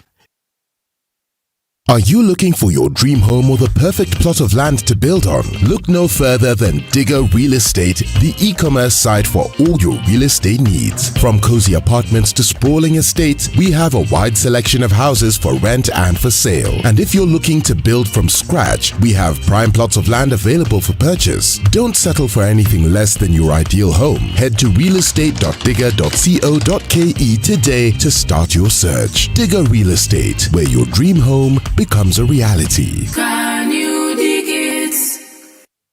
I'm sure you're wondering how you can spend less and get more as we approach the Easter period.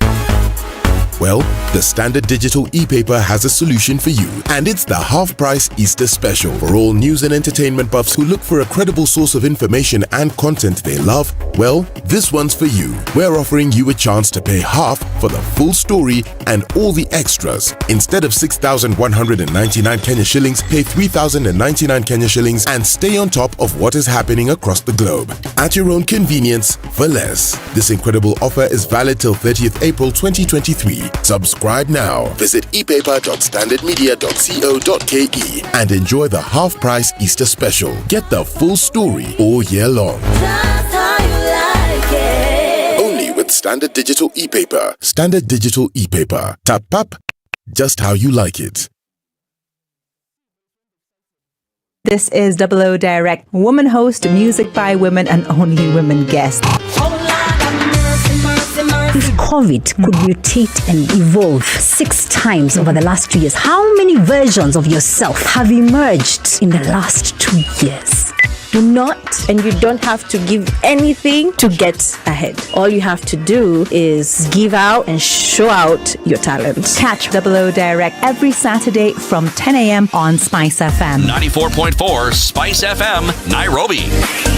This is one of the best days to spend a Saturday. Conditions in Nairobi, highs of 25, and we'll see highs of 25 as well. In Nakuru, where it's partly sunny at 16. It's 15 and cloudy in Nyeri, highs of 26 and highs of 22 in a sunny Eldoret at 13. It's 26 and partly sunny in Mombasa, highs of 30, and we'll see highs of 31 in a cloudy Malindi. It's 19 and sunny in Kisumu, highs of 27, and the sun is up at 25. That'll be the high in Kakamega. 18 and cloudy in Kampala, highs of 26 and lows of 18, and going to highs of 28. Dar es Salaam will be cloudy for most parts of the morning at 25 currently. It's mostly cloudy at 14 in Johannesburg, highs of 19, and we'll see highs of 32 in a mostly clear Lagos at 25. It's 22 and clear in Kinshasa, highs of 32 down to lows of 22.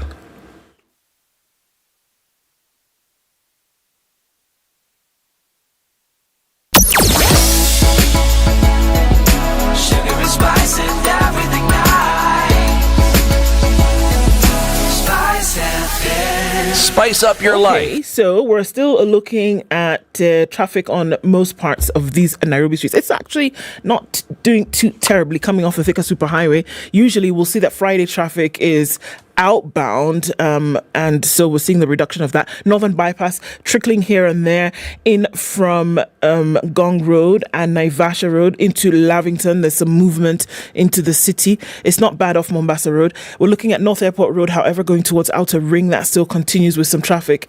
Everybody trying to get to the city at a quicker pace. Okay, let's take a look in about half hour and see how that changes. We are in traffic hour proper. Let's see what happens. SpiceFM KE on Twitter.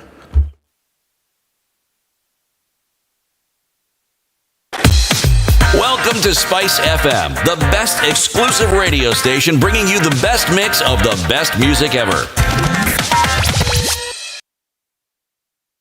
Mature, intelligent talk every morning. Spice up yourself.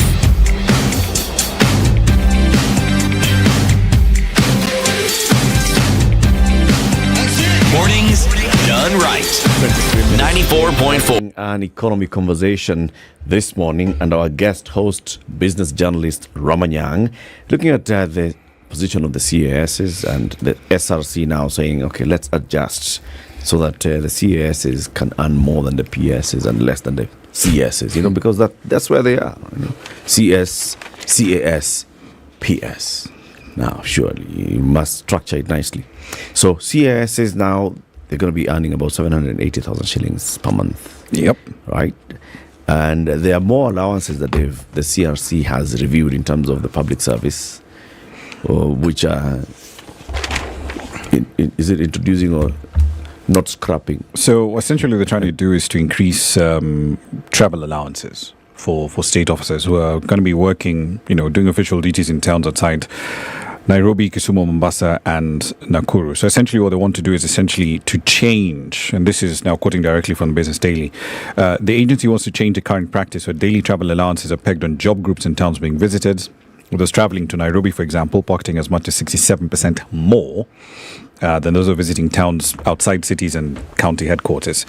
And they're proposing to scrap the current rate, which have been in place since 2017, I think. So you're looking at, for example, daily travel allowances that will go up between 1,200 and 8,000 shillings for government officials as assignments outside cities and county headquarters like, Malindi, Naivasha, and so on. On balance, it's... in as much as it grinds my gears that we have all these highly paid individuals, at the top end of the stack, the fact is that public sector remuneration, in some cases, does tend to be relatively low. But is it justifiable to start raising per diems at this point? How they then track things around accountability? You keep reading audit reports from pretty much every single ministry and state-owned entity, and by and large, there's always going to be a problem in accountability about getting this money out. This is it. Is it apt in terms of time to have a conversation about that accountability factor that we mentioned and say, look, who then holds government accountable for the work that ought to be done?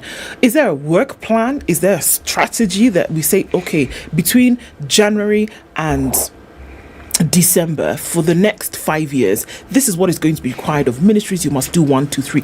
Yep. Who asked the questions in terms of then, did you actually do what was set out to do?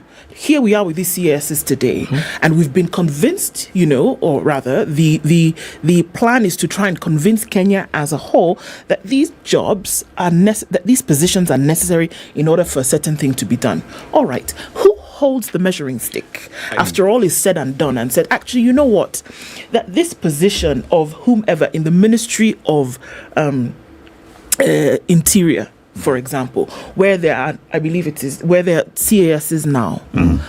This is where we are today. This is what needs to be done. At the end of this period, who holds up the staff and says that should this be is MPs. Actually done? Because when ministries, if you look at the way the budget cycle works, essentially ministries come to the table and say, this is what we want to do over the next fiscal year and over the medium term.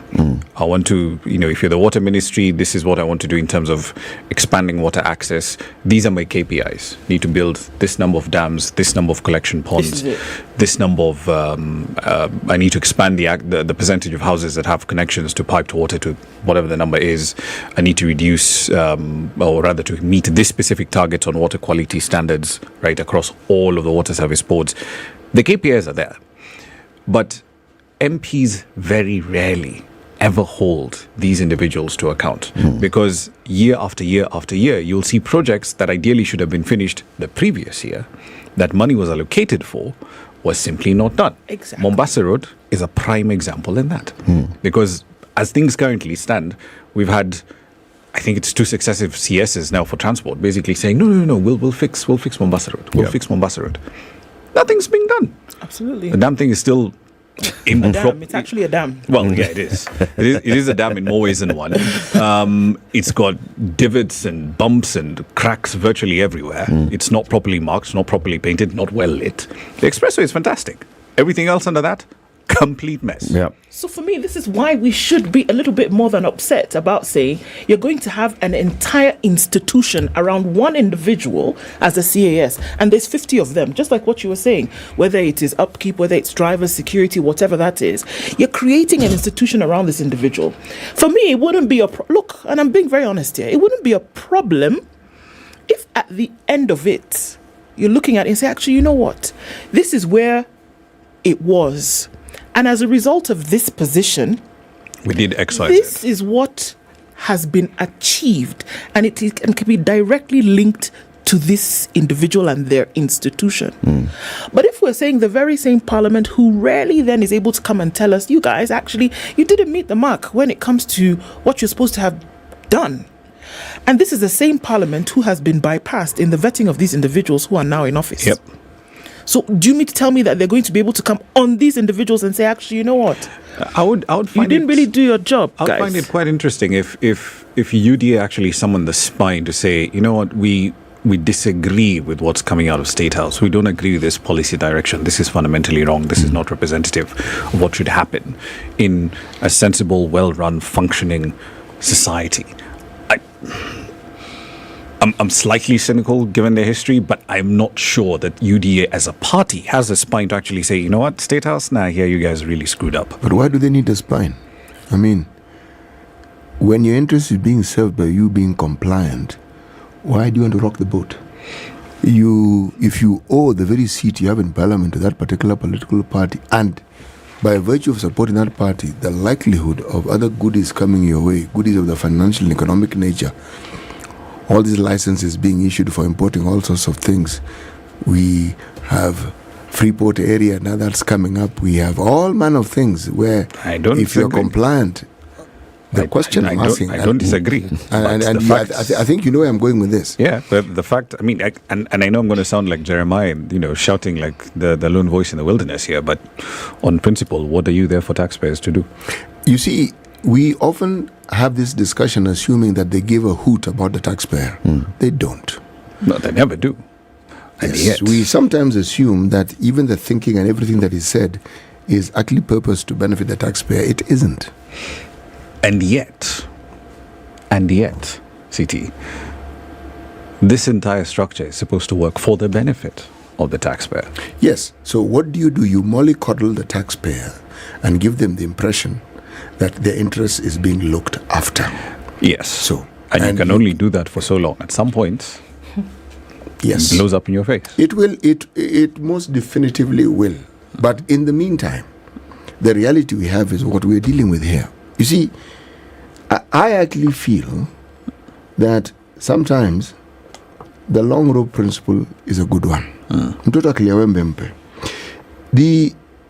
If those in power seem to believe that the best way to run the country is to do exactly what they want, the way they want, then so be it. But you are setting in motion things which will come and strangle you, not anybody else. The very thing that you think you're going to achieve, you will achieve the complete opposite of it. Someone say, actually it isn't. This isn't even, I don't even need to be prophetic. No. It's really quite simple. There is a limit to how much suffering anyone can endure. Honestly. So you're saying we give them the rope? These ones don't need to be given. They've taken it. They've taken the rope. They've taken the rope. Allow them to keep the rope. They didn't even take it. They seized it. They're going to keep it. So we might as well not quibble about the rope. Let them go with the rope wherever it is they want to go with the rope. There's a problem though, City. Why? This is not like Mtoto akililia wembe mpe, where the Mtoto will cut themselves and not cut you. This is like Mtoto akililia moto mpe. Actually, they're going to burn the entire house. You've got to the heart of the matter, Eric, because we are urging them on. So let it get to that point so that we can see our participation, because we don't see our participation. If indeed we said, folks, we've been having this discussion for now years, it's not months, and saying the one about citizen participation. Yeah, the responsibility of the citizen, okay? If we have abrogated our responsibility, then they will run roughshod over us. So how do we get the citizenry to understand the ramifications of what they're doing? Because they're allowing it to happen. We have leaders we can hold to account. We have MCAs. We have these people. And many of them are accessible. But we do not hold them accountable. So why do you think that is? Why do you think it is that for the majority of people don't hold leaders accountable to say, excuse me, after this time when you promised that you were going to do 1, 2, 3, you actually didn't do it. We shout a little bit, we make noise, we shout about, laptops income, Stadia didn't happen. Okay, then somebody comes tomorrow and says, we're going to build, I think the number was 100 dams in 5 years. We're going to have 100 dams around the country. You're going to have 5,000 megawatts of generation capacity by 2050. I bet you that in 6 months, Kenya is going to produce its own mobile phone. Okay. Why do you think it is that after this period, after 6 months has come to an end, say, hold up, you said we're going to have 1, 2, 3. How come it's not happening? You said we're going to do this, and then somebody needs to just come to you a little bit and whisper in your ear and tell you, just give me a little, I'm going to actually have it done. Why do you think it is that we don't step on that thing and say, you said you were going to build 100 dams. We've seen the ravages of drought in the country. We know that this thing can actually save Kenya. The ravages of rain. We know that this thing can save Kenya. You said you were going to do it with the powers that you have under you as government. Why did you not do it? You know what? We actually think that we are doing it. Bye. If you ask Kenyans, they'll tell you that they are. However, we've polarized ourselves. Okay, the people who will turn up into the streets on Monday, some of them will be arguing that, that's what we are doing. We are demanding our leaders to do what is right. We are demanding that we are given the services that we ought to be receiving. We are demanding that our leaders do this and that. But the conversation will be tilted into this polarized system that these guys ought to be going out. And some of those who will be speaking are leaders who should be raising these questions in Parliament. Okay? Those that should be speaking in Parliament, those that should be saying, we are not even going to have a discussion about the privatization bill in the form that they want to bring it. Those that should be saying, we are not going to allow this kind of expenditure in the next budget if these are the things. We are going to look at our wage bill and see where this ought to be cut. And this is a proposal for how we ought to be cutting it. But no, we are polarizing it. We're going to be looking at the Azimio leaders who are more than 100 in Parliament, and they'll be on our side as we push against these Kenya Kwanza leaders who are on the other side. So people who should be saying, all of us should be saying, no, there's an issue with raising this wage bill further. It crossed the 520 billion mark last year. It's going to rise and continue rising. How much more are we spending to maintain just offices and this? How much more are we spending on travel, on meetings, on things that don't have to be done the way they're being done? How much, instead of asking all those questions collectively, we'll be sitting back and, depending on which side of the divide we are on today, we'll be justifying it. Charles says that he disagrees with me, there's not going to be a handshake. You watch this space.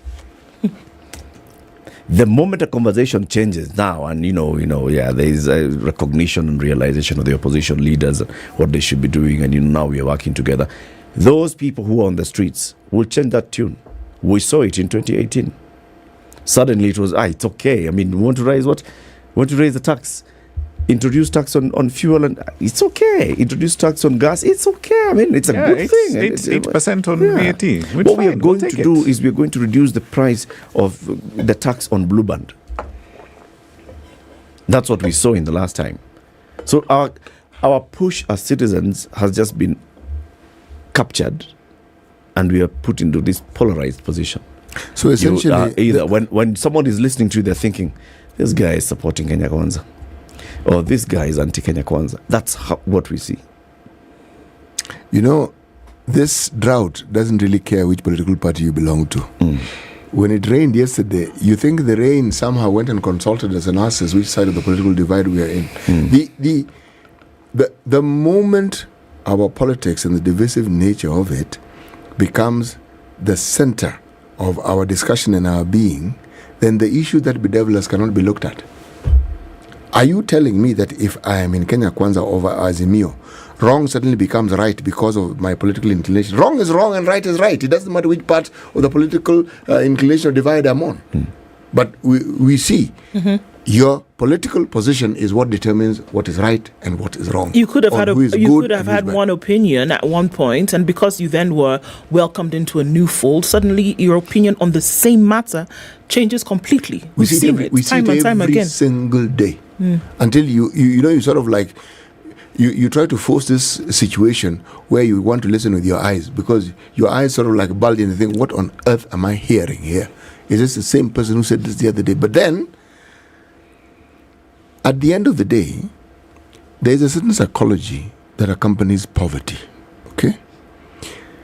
When you can't even figure out daily survival, believe me, all your instincts, all focus on that survival. And if there's even a glimmer of hope, this particular government understands that really well, because all these promises, that's hope. Hope. Problem is, it doesn't work very well when there's biting hunger on a daily basis. Tomorrow is too long. It's too far away. Yep. Today becomes the issue. And there are places not too far from here. I mean, I was in Kajiado last year, around October. Places that have not received, well, maybe they have now, but back then they had not seen rain. The last time they'd seen rain was in 2020. So literally, you've gone through the entire pandemic, 2020, 2021, 2022. No rain. Not one drop of rainfall. At the same time, not one effort, not one shilling spent on trying to provide support. And it's not that we did not see these things coming, because you speak to farmers, you speak to the Grain Council of East Africa, speak to anyone in agricultural research. Anyone who looked at forecasts last year would have told you 2023, first quarter of the year, it's likely to be below par. We knew that these things were going to come. We could have planned ahead, done proper livestock off-stake programs last year, but we didn't. Why? Well, we're in the middle of campaigns. We had an election to run. Year before that, we could have worried about things like, okay, we need, because the way it usually works is that the stresses will show up in the animal feed side well before they start showing up on maize prices, wheat prices, etc. And the stress signs are already there on wheat prices, in animal feed prices as well, because that's essentially now, it's the bran, the leftovers that we essentially would not use for human consumption. You turn that into animal feed. If the prices for that spikes, everything else does. Yep, it goes will essentially follow. The signs were there. Nothing was done. And yet we decided, we have an election to run. So all these other things, preparing for food problems, preparing for water issues that are about to come, not a priority. These things are beyond our control. They're beyond our control. I mean, it's because of the drought, and now you've seen now what's happening in Ukraine. These things are beyond our control. But what is within our control is managing the election. And that was the argument. And that is always such an incendiary argument, because at its heartless. Core, it assumes that Kenyans are daft and not deserving of a proper response. Like, guys, we know these problems will come through. I mean, we've been talking about, and you've been around longer than I have, right? So your institutional memory is far better, right, than mine is here. You can speak of a time when rain seasons would be X, Y, Z, and it was consistent. You knew. Yeah. Now, forget my generation, the ones after me will be like, what rain seasons? What rain seasons are you people talking about? Because we haven't seen anything consistent in terms of rain seasons. We know that these problems exist. We know we're going into a hotter, drier future. Where's the spending on agricultural research? Where's the spending on seed propagation? You keep charging farmers money to move produce from point A to point B. You're making the price of food much, much more expensive than it should be. Yep. So, and yet we turn around and say, oh, no, we're going to lower the cost of food. Okay, show me how county governments have removed cess taxes. Because that, again, and I know you're going to raise this point, it's a political issue. Because the instant the central government will show up and say, no, we need to remove cess taxes. County governors who have not gotten cash. Exactly. County governors who've not gotten cash for, 4 months. And they need that own source revenue to run things. Because that's what they're using to pay salaries now. Yeah, because by the Treasury has not released money. Yeah, but at the same time, if you ask farmers, you'll be like, hang on. I have my onions. I'm taking them from Narok. I'm bringing them to Nairobi. You guys charge me cess tax when I cross from one county line to the next. Show me the value for that money. Am I getting better roads? No. Am I getting irrigation services? No. Am I getting extension services either? No. So why am I paying you this cash? Where's the value for money? There's no straightforward answer there. You know, there's a question that you asked Ndu. There is a certain Africanness about the way we treat people in leadership. It's a politeness of sorts. President Museveni spoke of it. When you speak to people and you're considered a leader, they tend to listen. It doesn't mean they're agreeing with you. They're being polite. And if you're in a position of leadership, it's very rare that as Africans will tell you to your face, get lost. Very rarely.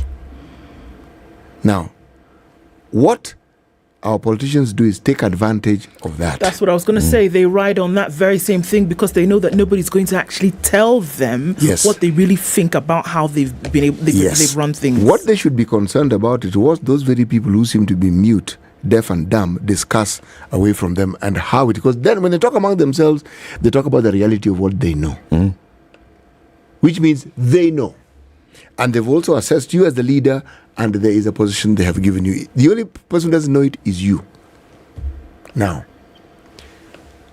this is a discussion that is going to be ongoing. Now, which is going to overtake the other first? The desperation that people have in the country, are we going to be held together by this glue of the hope for the future ad infinitum? Or are people going to get to a point and say, folks, thank you. We've had enough. We've had enough of this nonsense. Okay? We've had enough of it. Because it appears that amidst all this suffering, there are people those in power, are determined to keep living in the land of the fat, where there's a lot of fat. Meaning, they already have and they're being given more. And that's what government has become. Yes. Government has become this one place that you go to just get the fat. Yes, you do.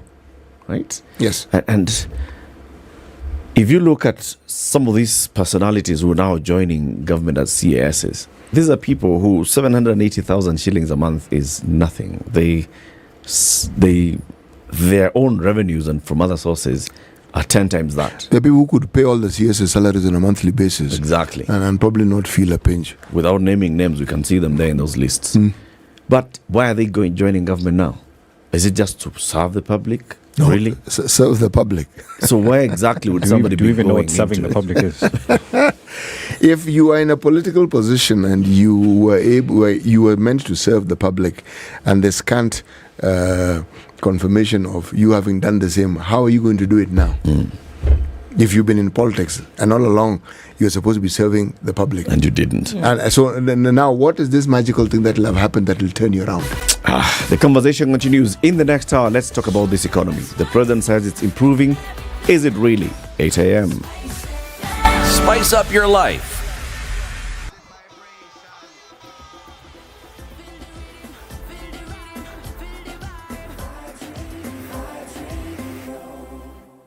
The news at the top of the hour on Vibes Radio. Good morning, this is Newswire. I'm Dennis Aseto. President William Ruto has told Azimio leader Raila Odinga to stop planning chaos and prepare for the 2027 general election. The president pointed out that he would still defeat Raila as he did in the last election. He said demonstrations won't change the fact that last year's elections were conclusively determined and he was legitimately declared president of Kenya. Sasa ninamwambia ule rafiki yangu tulishindana na yeye awache maandamano, si ndio? Mambo ya uchaguzi imeisha, ile uchaguzi inafuata ni 2027. Kama anataka maneno ajipange na hiyo 2027. Si niliwaambia nitamshinda asubuhi na mapema? Sasa wacha ile ya 2027. Akijaribu na mimi 2027, hata agent atakosa. Now, the president said institutions that have been given the mandate of determining electoral matters, the Independent Electoral Boundaries Commission and the Supreme Court, fully discharged their roles. President Ruto asked the opposition to end the destructive demonstrations and give him space to transform the country. Ile kazi imebaki sasa ni kazi ya wananchi, na hiyo mimi nawaambia hawa viongozi wote mlipanga, wale MCA nani, mimi nitafanya kazi na wao, tupange kazi yenu, ndio tuhakikisha kwamba tunapeleka taifa letu la Kenya mbele. Now, a section of leaders from Mount Kenya have asked politicians from the region to stop associating retired President Uhuru Kenyatta with the Azimio's anti-government protest. Mike Makarina and Kariuki Kiruga have asked legislators Ndindi Nyoro from Kiharwe and Kimani Ichung'wah from Kikuyu, as well as other Kenya Kwanza leaders, to stop pushing for the arrest of Uhuru Kenyatta. Huzunishwa sana na maneno ya viongozi kutoka Mount Kenya, akina Kimani Ichung'wah, akina Dede Nyoro, akina Sisiri Balile, wakisema ati Uhuru Muigai Kenyatta anastahili ashikwe. Hata Kimani Ichung'wah hana aibu hata kidogo. Niambie, Ichung'wah ni vibaya sana kusahau mtu ambaye ashai kusaidia. Ichung'wah amekuja juzi kutoka kwa siasa 2013, 10 years ago. Uhuru alikuchukua akakutoa backbench, akakuleta mbele katika bunge, akakupatia uongozi mpaka akapatia chairman wa PLC katika bunge. Usisahau mahali Uhuru amekutoa kisiasa. This is Deputy President Rigathi Gachagua blamed the retired president of the problems bedeviling Kenya and further associated him with the loss at the treasury. So mimi nauliza ndugu yangu Uhuru Kenyatta, please Mr. President, this country was very nice to you. They made you a king. For 10 years they voted for you. You pretended over the destruction of the economy. You left us with nothing. The little that is remaining for poor people, for enterprising people. How ungrateful, Uhuru Kenyatta, can you be to the people of Kenya? His statement comes after Shunga Tuesday this week called for the arrest of Azimio leader Raila Odinga as well as Uhuru Kenyatta following the Azimio protest on Monday. Now, the Independent Electoral Boundaries Commission says payments for service providers in the August 9th general election will be processed once Treasury releases the funds. The electoral agency attributes its pending bills to low budgetary allocation and budget cuts. He spoke when he appeared before the Senate Justice, Legal Affairs and Human Rights Committee to respond to questions on delay of payment to service providers and election officials for goods and services rendered during the conduct of the 2022 general election. Now, an autopsy report has revealed that the Maseno University student William Mayenga died as a result of a gunshot wound. Mayenga was shot dead during Azimio protest Monday. Pathologist Dixon Mshana says the bullet entered Mayenga via the neck, affecting the spinal cord. The family of the deceased has demanded for justice of their kin. Now, the Nairobi City Council Alcoholics Drinks Control and Licensing Board has identified areas within the cities zoned as commercial areas by the Physical and Land Use Planning Act of 2019 for the purpose of licensing and operation of nightclubs. This comes after Governor Johnson Sakaja's directive during the launch of Nairobi City County's second wave 100 days rapid results initiative. The governor said that Nairobi residents continue to complain about noise pollution in residential areas. In a statement by the County Director of Public Communication, Berilo Kundi, the board has clearly mapped out areas and locations, including streets where the clubs will be situated and which persons intending to establish them must adhere to.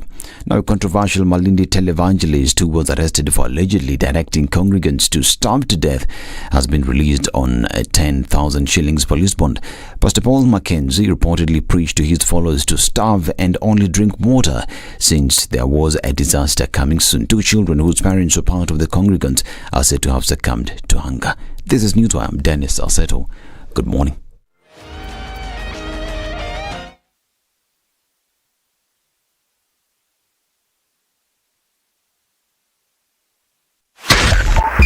.5 Spice FM, Kisumu. Okay, at a few minutes after 8, the clouds seem to be heavy in some parts, and so that means rain will come down at some point, and it's going to slow down in terms of traffic. But we're just seeing maybe Jogo Road going towards Landis. That's where we see most of it this morning. And then on the thicker superhighway coming in from Survey, just after the drift. Also on Kiambu Road, a little bit here and there. And Limuru Road, it's not too bad coming out of Ruaka this morning. And the further Limuru Road. James Gishore has quite some traffic spilling over Waiaki Way through to the Red Hill Link Road. So you might want to watch out for that. And that's all in an inbound the city issue. Okay, so we're in traffic hour. Let's see how it opens up, folks. SpiceFM KE on Twitter.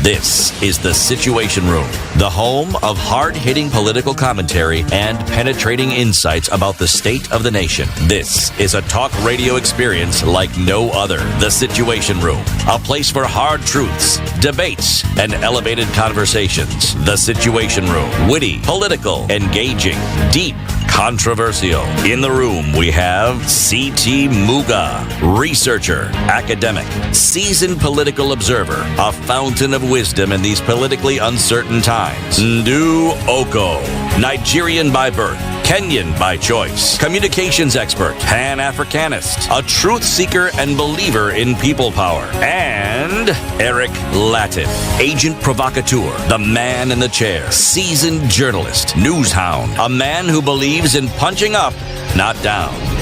This is The Situation Room. And welcome to the third of the show today.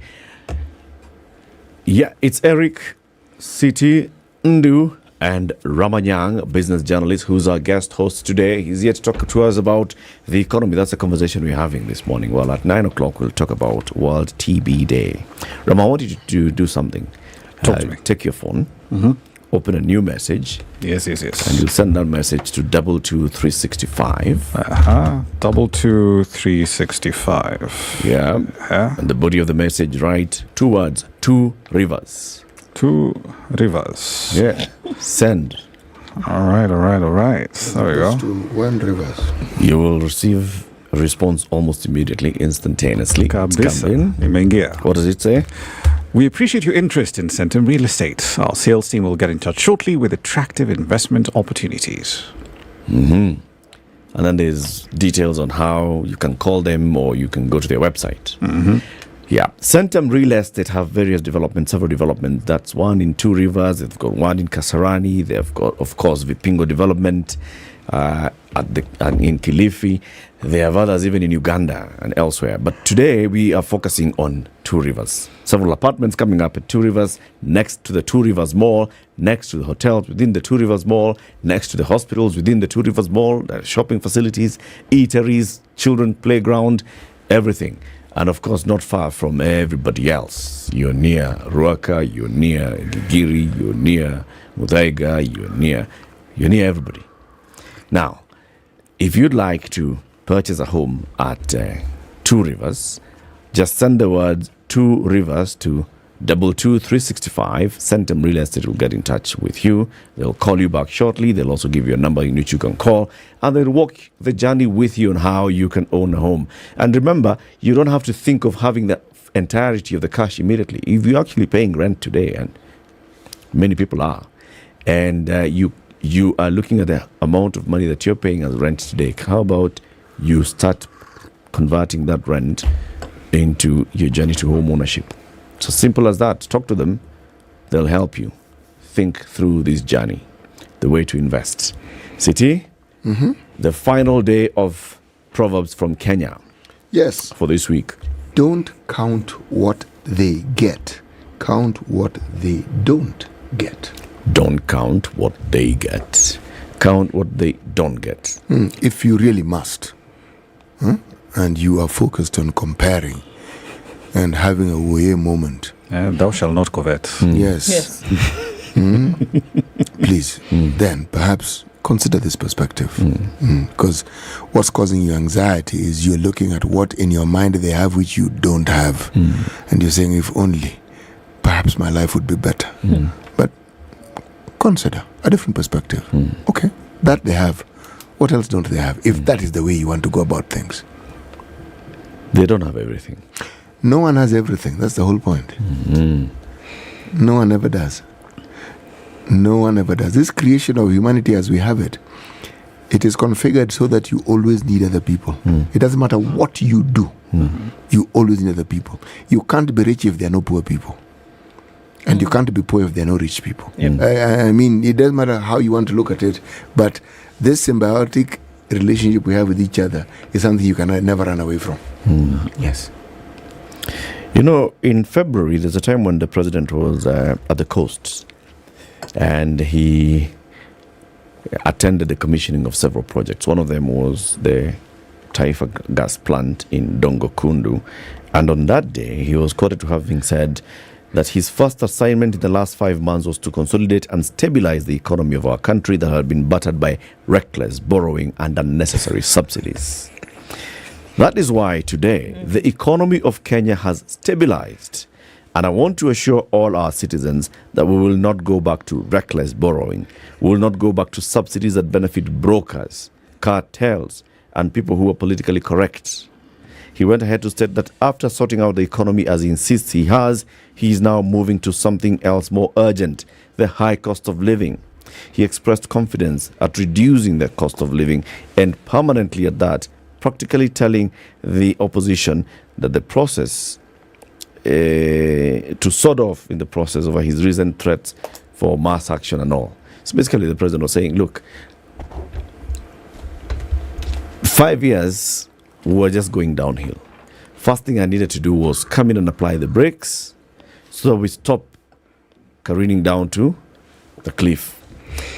Now that we have done that, we have slowed down those things. Now let me focus on feeding the people in this train. Okay? Because we've stabilized the economy. We are not going to have that nonsensical borrowing that has been there before. We are not going to have that nonsensical spending that has been there before. Just benefiting a few mabroka, na makatel, na watapeli, na wezi, and such other people. Rama, you're a business journalist. You've been looking at our figures of our economy. You consume data on a daily basis. How are we doing? Badly. But to start with the president's comments, to put it very mildly, in many ways in those statements, he was basically taking taxpayers for a ride. And here's why. Remember, he's talking about, in that same speech when he was commissioning that plant, right, that LPG handling plant, one of the things that he's made a very strong focus of his time in office so far is to say, we're going to remove unnecessary subsidies. That same speech, he then turns around and says, we're going to use subsidies to bring down the cost of LPG. And you're like, but so which is it? Are you removing subsidies? Are you keeping subsidies? Like, can you make up your mind, please? Because we don't have time for all these shenanigans. Just decide, are we going left or right? Chagua moja. You can't have both. We're not going to give you subsidies for unga. We're going to give you subsidies for gas. Right, but and that's this.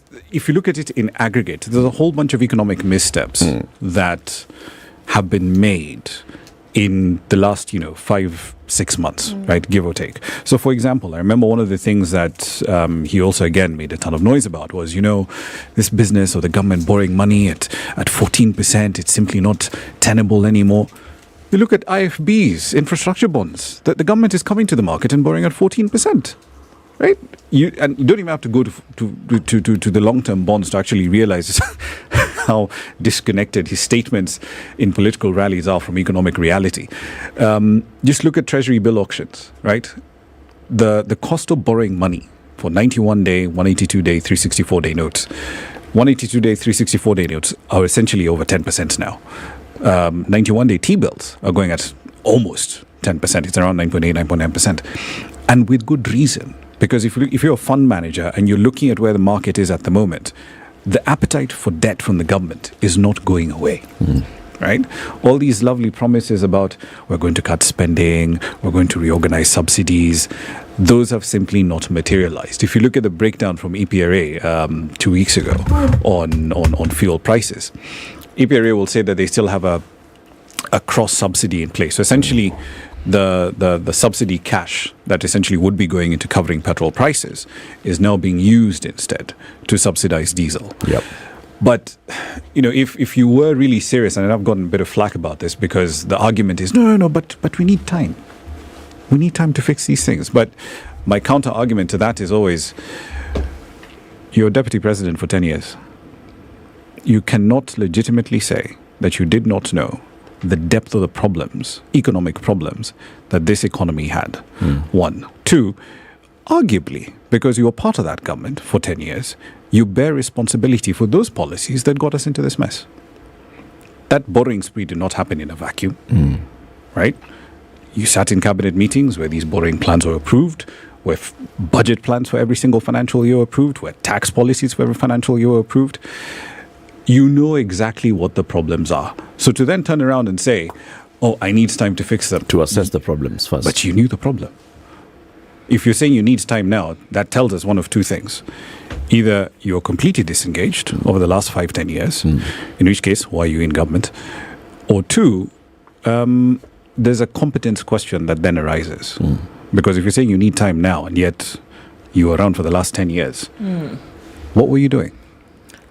Why? Or how were you preparing for the job? Because you sought the job. How did you prepare for the job? Didn't you do some homework on what exactly am I likely to find? Yeah. Even assuming that you are not in government. You can't say that, I've come into government, you've given me a job today, so give me some 6 months for me to learn this entity and the job. And it's not just, a responsibility, or rather, I'm not just laying this on the president. Even the deputy president also bears responsibility here, because one of the arguments that, he's been making in the clip that we just had in the news bulletin, he's basically saying, Uhuru Kenyatta, you destroyed the economy, etc., etc., etc. He was the member of parliament for Madeira between 2017 and 2022, right? And over that period of time, we've had some really weird policies coming through Parliament. 2018, when we were having this entire massive argument around whether or not we should have VAT being reapplied on petroleum, on diesel, LPG, etc., which should have happened as far back as 2013 when we had the VAT Act coming into effect. Right? You were part of that Parliament. You were part of those votes. Those things essentially were approved in that house. When Henry Rotich was bringing, frankly, ridiculous ideas around taxation into that parliament, when he said, I want to bring things like the Robin Hood tax, so I can fund, so I can essentially pay for national health care. You were in that parliament. When you wanted to bring in ideas around, if you're employed, we need to have a national housing fund, right? So in addition to everything else that I deduct from your salary, I want 3% to 2% or whatever with a matching contribution from your employer, so you can pack that money aside and use it to build houses. You were in that parliament. So you cannot turn around now and tell taxpayers, that guy destroyed the economy. The executive does not get to pass laws and tax policy by itself. MPs have a final say in these matters. Okay, so look, if we're looking at what fuels or what informs an economic outlook, that there's certain institutions, agencies within government who would give the elements of this forecast. It is not the president who essentially sits down at his office study at night and says, all right, let me look at this and say then to the nation tomorrow what the economic forecast is. No, he receives this information. For him to then be able to come out and tell the country in the manner in which he did that, we've been able to fix this, that, and the other thing, and this is what the forecast looks like. He's been informed. Now, what you're saying is that this is rubbish. The economy is actually not on an upward trend. If anything, it's plummeting, right? There's a lot of pain. Okay. Why would then he be advised otherwise? Because he's obviously saying something that, I would hope that he believes in. Why would he say that if those that should inform about a negative or positive forecast are giving him this information? So there's two elements to it. One is, to what extent do we have honest conversations in government among, say, Treasury, State House, various ministries, where you actually say and admit, things are looking bad. The admission that things are looking bad, if you look at the history of everything that we've done, and you don't have to go far on that. If you look at how we've handled our drought crisis, for example. Met Department knew that this was coming. They did. Right? The information was publicly available. Right? You and I could go into virtually any site that deals with agricultural forecasts, that deals with weather forecasts, and we would have known months in advance this was coming. But civil servants can produce these things, but at a political level, that information, even if they do have it, they may choose not to act on it. And in this instance, the impression I get is that you will have a lot of smart people in various places. Parliamentary Budget Office has got some fantastic people working in it. Treasury, if you look at the rank and file, some of the people who actually are there crunching the numbers, the economists, there's some smart people working in there. So it's not that this information does not exist. Whether or not politicians want to act on it is another matter altogether. Because if you think about, to go back to the question around political incentives, right? To admit that, for example, we have a problem with servicing our debt, right, would be to implicitly admit that the last 10 years, our debt binge has been destructive. It's not been productive, right? We were wrong. We came out here and we said, we're borrowing this money, we're going to build roads, we're going to build this rail line, it's going to be fantastic for you, you're going to be able to move goods from Mombasa to Nairobi in 4 hours, 6 hours, whatever the number is. But has it worked out that way? No, it's not. Why has it not? Because now I'm still taking $200 million out of the Transport Ministry's budget to subsidize Kenya Railways. The same Kenya Railways that cannot even make enough money out of SGR to cover its own interest costs on the debt that was taken on to build that rail line. Yeah. So it's always that balance between this is economic reality, but do politicians want to admit that? No, it's politically inconvenient. We have people who've been in that house oversighting and superintending over these things. Kimani Ichung'wah today is the leader of the majority in the National Assembly. For a number of years, Kimani Ichung'wah was the chairman of the Budget Committee of the National Assembly. So, in essence, he oversaw the kind of spending that the government was doing. All the spending shenanigans. So, if today they come and say, you know what, there was too much rampant spending into unnecessary things, they were basically given the green light by Mr. Kimani Ichung'wah and the others. And don't forget, by the way, it wasn't just Kimani Ichung'wah alone. It was Kimani Ichung'wah and members of Jubilee and several members of the then NASA. Exactly. Who were in that committee. Yes. And it was voted by an entire house which had majority and minority members who said okay to every budget that came from Rotich, every budget that came from Ukuriatani. They just passed it. So we can't just look back and say, okay, so those guys made a mess. Where we are today. So if we say that all these things that the president is saying, okay, we are fixing the economy, we have fixed the economy, we need time. If you don't want to hear that from the president, what do you want to hear from the president, Rama? I want to hear an admission that this is the problem and this is the solution that we have in mind. So, for example... Not who is the... By this, you don't mean who, you mean what? Well, they basically created the problem. Okay. Because these are the same individuals who are in government for the last 10 years. So you cannot turn around and magically assume that, no, I was not responsible for anything that happened. And some of the things that you'd expect to happen on things like, say, for example, when he's one of his main issues has been around cost of living, right? Yeah. So two main issues around that. You need to tackle food, you need to tackle fuel. Now, you have a decisive majority in Parliament. You can use that majority, could have actually been your first order of business, to check into the government and say, okay, here are the issues that we need to face.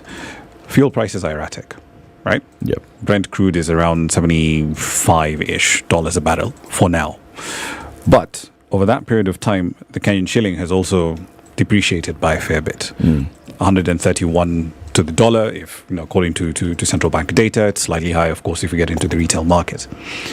But roughly half of every single litre of fuel that we buy is nothing but taxes. Yep. Right? And it's various things. It's Revenue Development Levy, it's VAT, etc., all that jazz.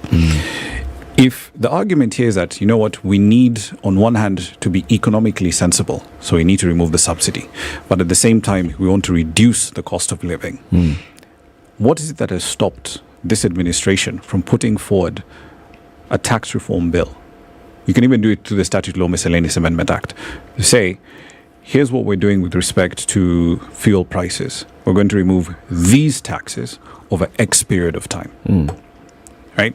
Give it maybe 3 years, 2 years, whatever the number is. Because as far as we know right now, we don't know how long the Ukrainian war is going to keep dragging on. Fuel prices are relatively low for the time being. They're not always going to be there. It's always going to be a very erratic thing. That's your first short-term measure. Over the long run, and this, you can actually go back, I think, to the budget speech of 2012. There was an effort back then to try and introduce lower taxes on hybrids as a way of nudging the Kenyan market towards using vehicles that would have a much smaller carbon footprint. We can do the exact same thing today. Lower those taxes on, because you want to essentially, if you want to manage that demand over the long run. How do you do that? Where exactly are we putting all that petrol and diesel? We're pumping it into our cars, right? But what if we turned around and said, hang on, right now, we're in a much better place to work around electric transportation than we were in 2012. So what would happen if we change the tax code to say, we'll keep taxes where they are, right? On fossil fueled vehicles. Yeah. Keep those expensive. But EVs and hybrids, cut taxes on those. Nudge the market towards that particular segment. And it's not that that hasn't worked in the past. It has. In 2008, Amos Kimunya deliberately cut taxes on small displacement motorbikes. Net result, in 2024, all these borders that we have running around. So it's not that we don't have examples from our past where we've used the tax code to achieve specific ends. And these are fairly straightforward things that we could have done. Because if you reduce the percentage of your fleet progressively that is reliant on petrol and diesel, right? We're not saying you'll eliminate it entirely overnight. It's always going to be a progressive thing. You reduce that percentage of your fleet that uses petrol and diesel. What that then does is that it reduces your demand, right, for petroleum imports. That takes pressure off the exchange rates to some extent. Clean air quality becomes an issue yet again. So there's a whole bunch of things that could have been done by the president, and yet surprisingly they haven't happened. And that for me is very baffling. So you don't have the people or the talent or the commanding majority in parliament, you have it. Even let's talk about some of these things. So I mean, look, making these deliberate decisions to corral the market to operate in a certain way then would be indicators as to how your economy would then do over the short, medium, long term, right? Making those decisions. As opposed to roadside declarations. You're saying it has to be actually a deliberate, strategic approach to have some of these things done. That in some cases might actually be uncomfortable in the short term, but then beneficial in the long term. It's essentially what we're saying to get the economy to get to that robustness that we're talking about, right? Now, one of the things that we saw the president say, I think it was yesterday, the day before, was the whole dollar issue. That, dollar was going to 145, at some point. And then he came and said, look, I'm putting all of you on notice. And if you're hoarding the USD, I'm asking you to release it today, or we will then do 1, 2, 3 to make you a little bit more uncomfortable. Now, when you say something like that and maybe somebody gets the jitters and say, okay, sure, we've been holding because we want to see if we can sell it at a high rate and then be able to make a profit on our holding. Does the declaration then make a difference? Because it would appear as though we heard that and then in no time, the dollar was at 130. If you can get it. That's always a tricky part. But Rama, the story of the dollar and then the shortage, what constitutes a shortage? I mean, is it there are no dollars in the country completely, just like there was no rain completely and we called it drought? Or is it that the money is available but is being hoarded? Which is it? It's a pricing problem. As far as I'm concerned, you've reset the marking scheme, huh? Sort of. Okay. And here's why I'm resetting the marking scheme. Yes. If I and let me use maize as an example. And we see this every single year, right, with maize farmers. If NCPB shows up and says we're only going to buy maize at 2,000 shillings a bag, and the farmer knows that they used, if you add up your production cost per bag, it's around 3,000, give or take. Will that farmer sell?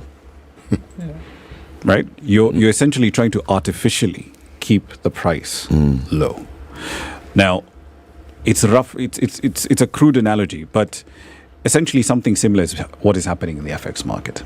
Because what we've seen in the FX market is a very strong attempt, according to what the traders, the bankers that we've spoken to, the manufacturers we've spoken to, there's been a very strong effect to try and keep the value of the shilling relatively low compared to the US dollar. Now, the central bank will turn around and say, no, but the shilling has been moving. It's actually lost, if you compare to where we are when the pandemic started, it's moved by around 20-30% to the American dollar. But the counter argument would be this. In a well-functioning market, if Eric needs $500,000, he should be able to go in, he should be able to ring up his banker and say, look, I need $500,000. Can you find it for me? Right? Bank goes into the interbank market, says, look, this is my order. Give me your bids. Right? People say, yeah, I've got, 200,000 here, I'll give it to you at 120. I'll lose 100,000 there, I'll give it to you at, 130, whatever the number is. That orderly functioning market does not exist. It's been practically destroyed in the last 5-6 years. By? Well, bankers feel that the central bank has killed it. How? Essentially by fiat. So you'd make a trade at a specific price, and the next thing you know, you've got the central bank basically imposing sanctions on traders, or so saying that you are overcharging. We don't like that price. Why are you making that trade at that particular price? And what that in turn has done is that trader said, okay, that's how we're playing it. Sawa. So watch it. So we're not going to be updating prices on the screen rate. You guys want to see 129 or 130? That's what you will be seeing. That's what you will see. But in reality, those trades will now then not, even if there's a trade that is happening off market, right? It's going to be between, say, I'll go to the bank and say, look, I need $100,000. And they will say, well, we don't have $100,000 today, but I can find you 5K here, I can find you 10K here, I can find you 20K there. And it's going to take a long period of time to accumulate that cash. What would make the bank want to sell at a price that is so markedly different from what the central bank is asking them to? Because right now, where the market is if you have essentially an artificial scarcity, right? You're not able to find a proper, well-defined price for what this commodity should be at. You essentially are creating an opportunity for arbitrage. So if the market is 140, I will sell it to you at 140. Who determines this market? The players in the market. Yeah. The law of supply and demand. And the problem is the main players in the market are here. Those banks. Yep. And those are the banks that are saying that central bank should not come and control us on how much we want to play in this market. Not necessarily. What they're saying is the central bank has no business showing up and saying, we don't like this particular price. And the central bank has, central bankers always talk about this, the C word, credibility. You must not only be seen to have a big stake, people must believe you that you're actually going to be able to use it and use it effectively. The problem has been this. By essentially cracking down on the market as hard as they have, in a manner that the traders have basically seen as being entirely unreasonable, there's been a destruction of trust between banks and the central bank. There's a fair deal of mistrust between those two ends of the market. And you really can't have that because the net effect is what we're seeing now. But Rama, we have to ask this question. Are we then saying that the banks are deciding to play the role that is traditionally the role of the central bank, and they are the ones who are deciding to determine the rates they should pay? They're telling the regulator, you can't tell us. Yes. No. Is what they're saying? What they're saying is, let the market decide. And who decides what the market decides? You do. Them. You go into the market and you say, listen, I need $1,000 today. You're saying this is a problem that has arisen over the last 5 years. Well, slightly longer, but yes. But why was it not a problem in the previous in previous times? 8 years ago. Yes. Well, what was happening that suddenly changed? Is it that we got a new central bank governor who thinks he knows better than everybody else, or is it that we have bankers who are used to having things done exactly the way they want? And now we have a prefect who has actually come in and told them the prefect term is actually useful because you end up hearing a lot of the headmaster analogy being used in those circles.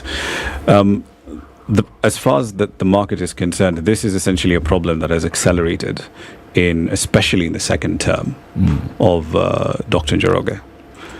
as far as the market is concerned. Let's take a break on that note. We want to understand exactly what's been happening with the dollar and now what the central bank is saying. We want to come in and tell you how you're going to behave. 25 minutes to 9. Ramanyang, business journalist, is our guest host today. We're talking about everything blinking red in terms of our economy. What's happening? Are we improving or are we not? Are we in a crisis or are we not? Is the global market as well in a crisis or is it not?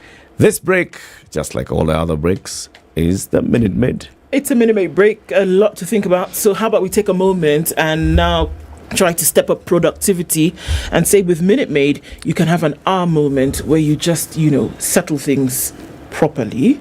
Through all the many flavors that Minute Maid has to offer, you can do that. Recalibrate, reproduce, realign.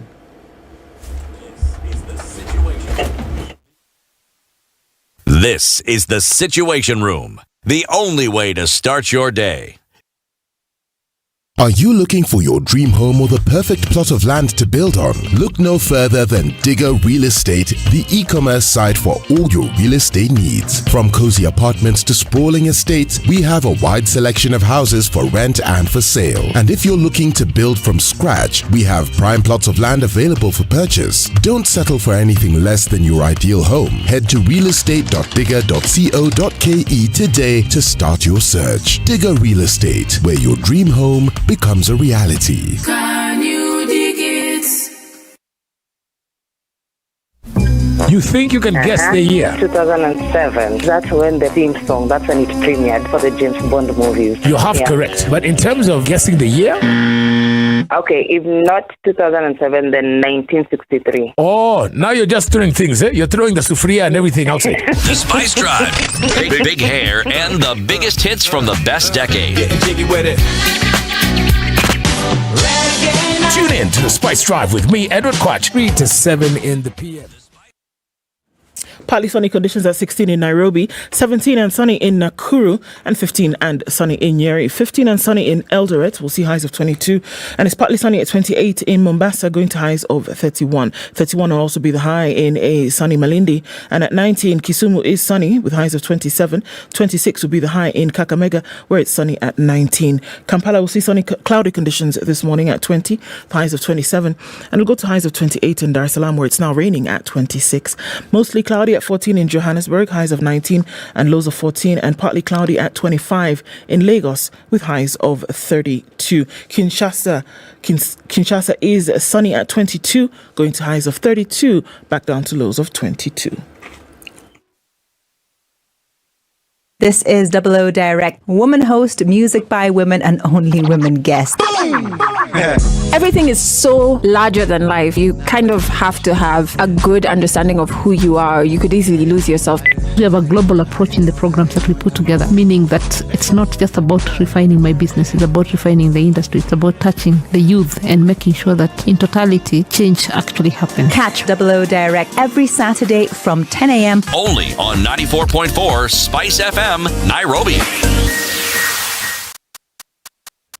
All right, traffic coming off of Jogoro this morning is still heavy, bits and bobs here and there, going towards Landis, then heavy right around the Kamkunji roundabouts. So we're looking at traffic also coming off Gong Road.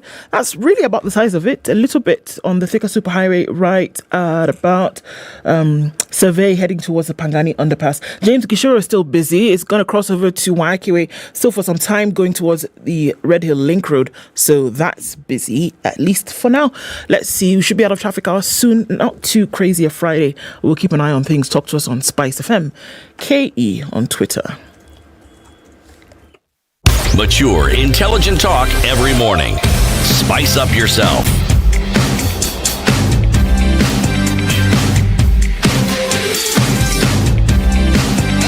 Mornings done right.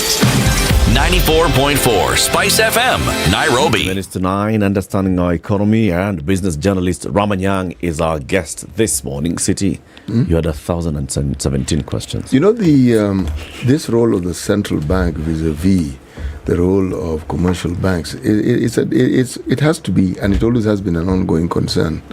At what point does one feel that the central bank is overstepping their bounds or the mandate that they have? And at what point are they actually protecting the economy, and at what point are they protecting the citizenry? And on what point are the banks simply seeking to do that which they do well, make money, and make huge monies at that. I mean, it's a discussion that unless it's broken down so that one can understand where and what it is that the conversation ought to be to stabilize this thing. You see, I look at the huge profits our banks make on a yearly basis, and I go, hey, even when we have all these problems, you guys are still making these huge amounts of money. Now, of course, it isn't as though they are robbing the wananchi. No. They are trading with the government. That we understand. Because the government is probably their biggest trading partner. But when they're lending a lot to government. Yes. Huge amounts of it. Yes. And the government are willing to pay. And it's safe. For the banks, it's a good place to actually do business. But on this issue of foreign exchange, are we saying that the central bank has not only overstepped the boundaries that are set for them, but they are the ones who have caused the problem? They have created... trying to choose my words carefully here. They have not helped the situation in many ways. So here's a couple of things. So initially, when there were conversations around what's going on in the FX market, why are we seeing a divergence between the rates that I get as a buyer of FX when I go into my bank versus what I'm supposedly seeing being reported on trading platforms, Bloomberg, Reuters, and so on and so forth. And one of the first missteps that I remember happening was in, I believe it was Q4 2020, there was an analyst report that was put out that sort of tried to explain. This was from Stanbic Bank. It was actually written by the Standard Bank, so the parent company, Economic Research Desk. And they basically explained exactly what was going on. There's a divergence in the market. There's a fear of putting up, proper prices of trades that are happening on the trading platform for fear of retaliation from the central bank. The net effect of that is that it's creating this other quote unquote, it's moving trades to the bank client side. So those essentially will not necessarily get updated on the trading platform. When you get to a point where a tier one bank here puts out a statement, a full-page statement in the papers, disowning analyst reports from its own teams. The impression you're giving is that we will brook no dissent on this matter. You will not speak about this at all. Step one. Step two, when the central bank was being asked about these things in Monetary Policy Committee discussions, by reporters, the response was, what dollar shortage are you people talking about? What dollar shortage? There is no dollar shortage. Which one? It's you people who are creating this problem. Now, the impression that essentially creates in the market is that we have a regulator who's either disengaged completely from the reality of the matter, or they're simply not interested in dealing with the problem as it is.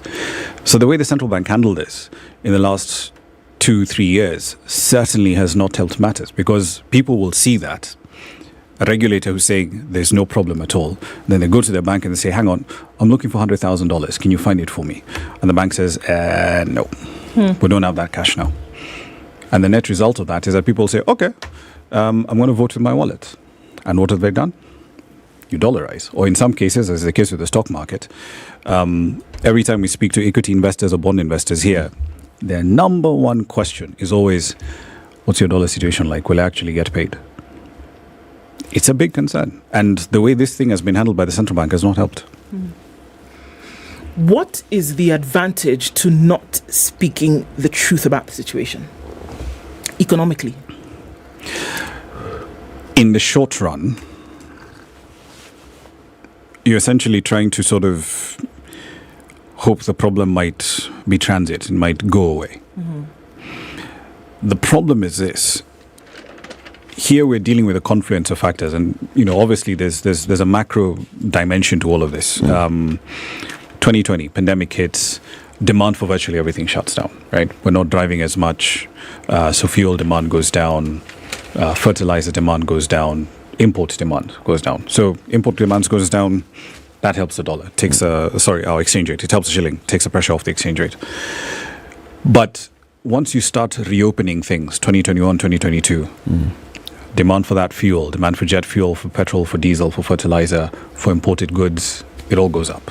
So now you have this surge in demand that you need to meet, right? And your dollar inflows are not necessarily where they were, because portfolio investors would have looked at the Kenyan stock market and said, in the pandemic, do I really want to have my money parked up in some random frontier market somewhere? Probably better off parking it in another emerging market, Vietnam, for example, which is often, mentioned in peer comparisons. Nigeria is not as a favorite now because similar problems. And the net result of that is, people decide, I'm going to move my cash out. But in the long run, you can only maintain that illusion for so long. At some point, the illusion starts to break. Because today, the argument that the central bank will make is, no, but we have a functioning market. If you go to your bank, you can meet these orders.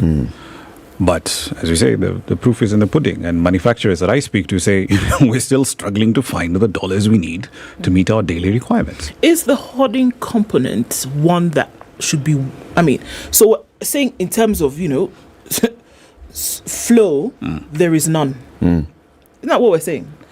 And there's some flow. If certain things happen. If at a decent price. Right. And that's the problem. There's no price discovery. So people will be like, no, I'm not going to offload.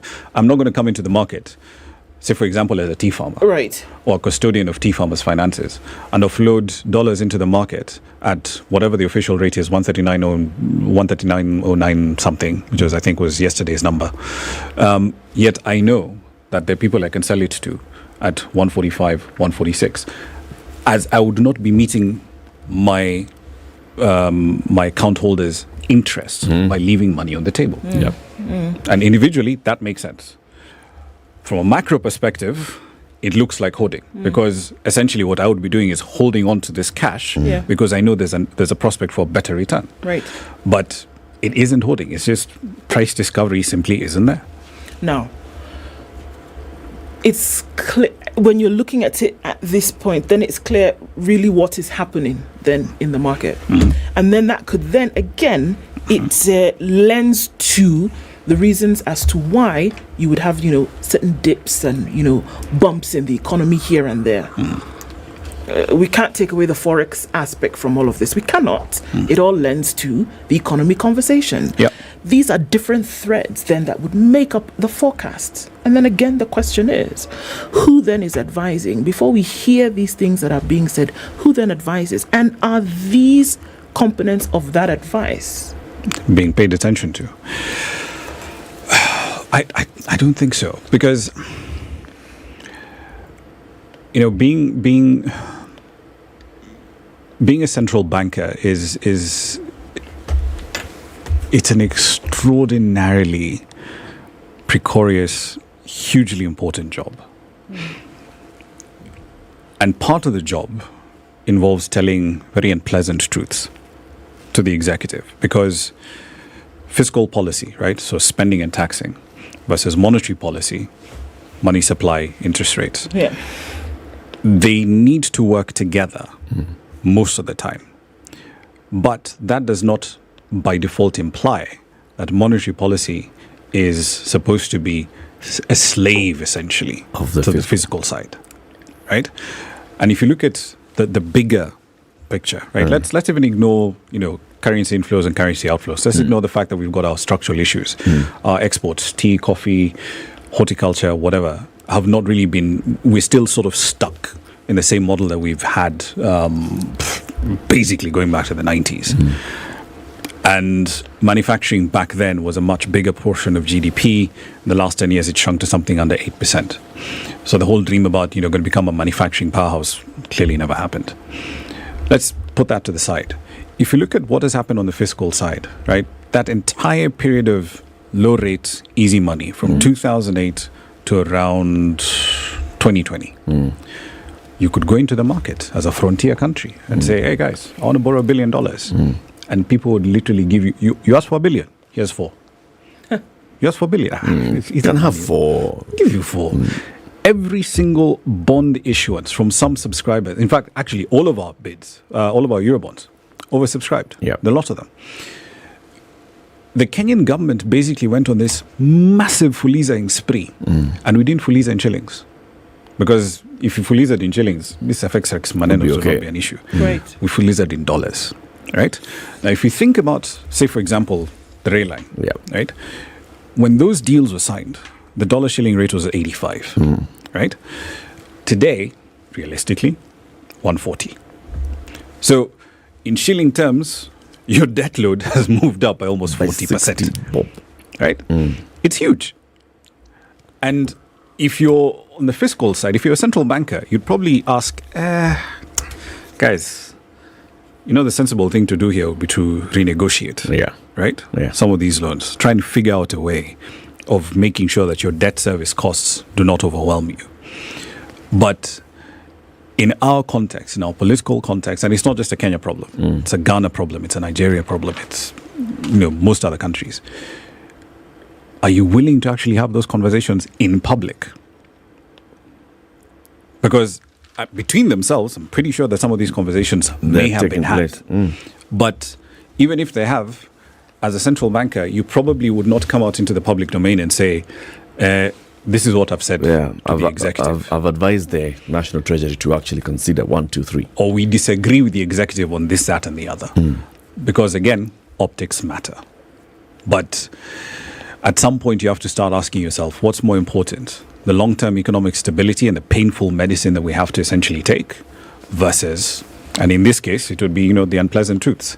Let the currency actually float properly. Unfortunately, the net effect of that is your debt service is going to be So because of the political stick that the fiscal side has, we can say that the fiscal side is basically controlling the monetary side. Essentially. And on paper, that should not be the case. Because it should be like a counterbalance. Yeah, because there's a reason why the central bank, if we appoint you a central bank governor, there's a reason why you essentially have security in that position. Because central bank government, we tend to think of that position as being very, staid, boring, dealing with a whole bunch of numbers, and most of us don't understand. It's an extraordinarily important role. Central bank governors, with the words that they utter, can wreck economies, and they're justifiably very cautious in some of the things that they end up saying and doing. And the reason why, at least in our case, we have security of tenure, for central bank government, can just be removed for frivolous reasons. We're not going to pull a Lamido Sanusi on you here, which is what happened in Nigeria, I think around 2014. The reason you have that is so that, you can actually have the room to make these difficult calls. And in our case, there are difficult calls to be made. There's what's been in the news lately is the central bank introducing a new Forex code. What does that mean? Basically, sort of rules of the road. So you have to trade in a certain way. You have to keep, some of them is basic housekeeping stuff that in some cases banks have already been working on. So for example, if I'm an FX trader and CT is my client, I cannot communicate to him on WhatsApp. No. We're negotiating a deal. I'll tell you, okay, this is what is on offer. This is what I have available. This is a spread. This is a markup I am charging you.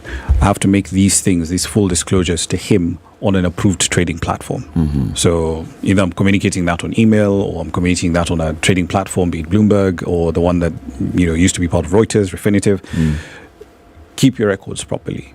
Have a clear mechanism for all these records to be accessible, not just to you within the bank and your auditors, but also to the regulator. Yes. And of course to your bank board as well.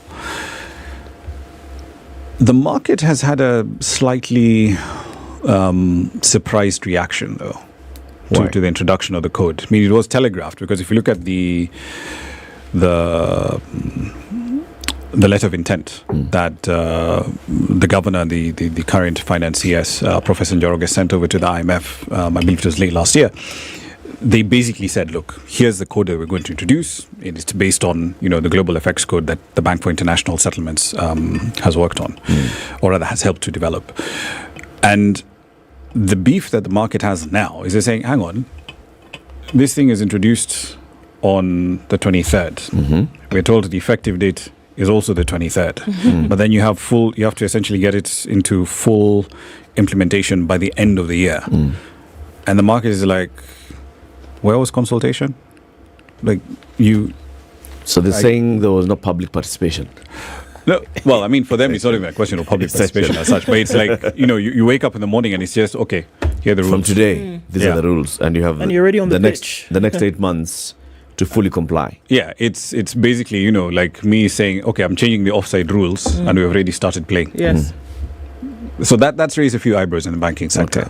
Whether or not it'll actually change things, I'm yet to be convinced, and I could be wrong on this, but I think that the shortening of spreads that you're talking about, because it's seen the spreads, at around 10, 11 shillings. Yes. I think yesterday I looked at some of the numbers, it was narrowing to around 8 or so. The narrowing of spreads would probably have a bit more to do with trying to take off some of that immediate demand for dollars from the oil market, because our biggest import component really is fuel, right, every month. But even that deal, the one that Chirchir and Co have struck, there are a couple of questions around that, because what that seems to do is essentially remove the dollar demand from being an immediate thing now, and you're pushing it. Yeah, you're just pushing it out to like 6 months. So you're not, and then moving the FX risk from, or rather the responsibility to find those dollars from oil marketing companies. You're then pushing that FX risk onto banks' books, because they're the ones who are issuing those letters of credit. So if you're a fuel retailer here, no biggie, you see, you're billing your customers in shillings. Yep. Grab the shillings, but Rama, pay your bank. The question that has to be asked is now, again, I'm going back to the question I asked. Is a central bank within the dictates of the mandate that it has? Because the 2010 Constitution is clear about its role. Are they really doing what they're supposed to do, or have they moved outside the mandate that is given to them? Why don't I read it so that we understand what we're talking about? All right. According to Article 231 of the Constitution of Kenya 2010, the bank is responsible for formulating monetary policy to achieve and maintain price stability and issuing currency. And also, they're supposed to implement monetary policy decisions, manage the country's foreign exchange reserves, and manage the country's domestic debt. Kwa ufupi. In short, that managing the country's domestic debt side is always an interesting one. They can do that because they're essentially the government's banking agent. They're the country's banker. Essentially. Yes, they are. It's one of the roles. They also have and when you talk about price stability, and price stability is always the bone of contention, right, related to what we're dealing with now with the FX market. Yes, you may want to have price stability. But price stability by introducing what effectively are controls on the market, you're not fixing the problem, you're creating another problem. They're also the bank of last resort, and they're the bank for bankers. So, yes. Okay, bank to the government, bank to the bankers. Are they failing the bankers in their role of being their banker? Banks would say that by trying to artificially control the exchange rates, they're not doing their job.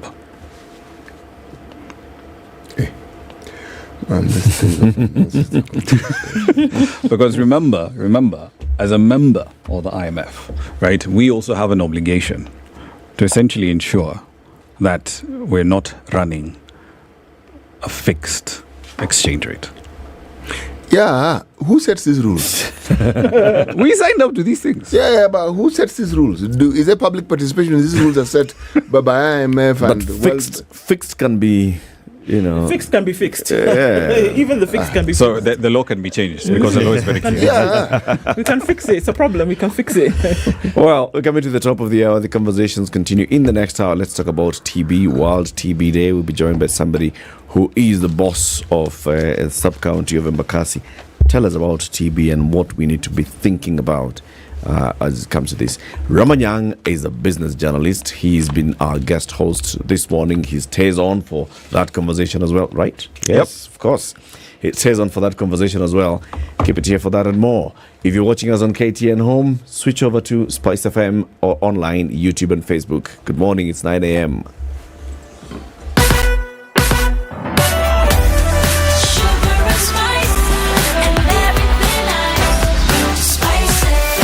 Spice up your life.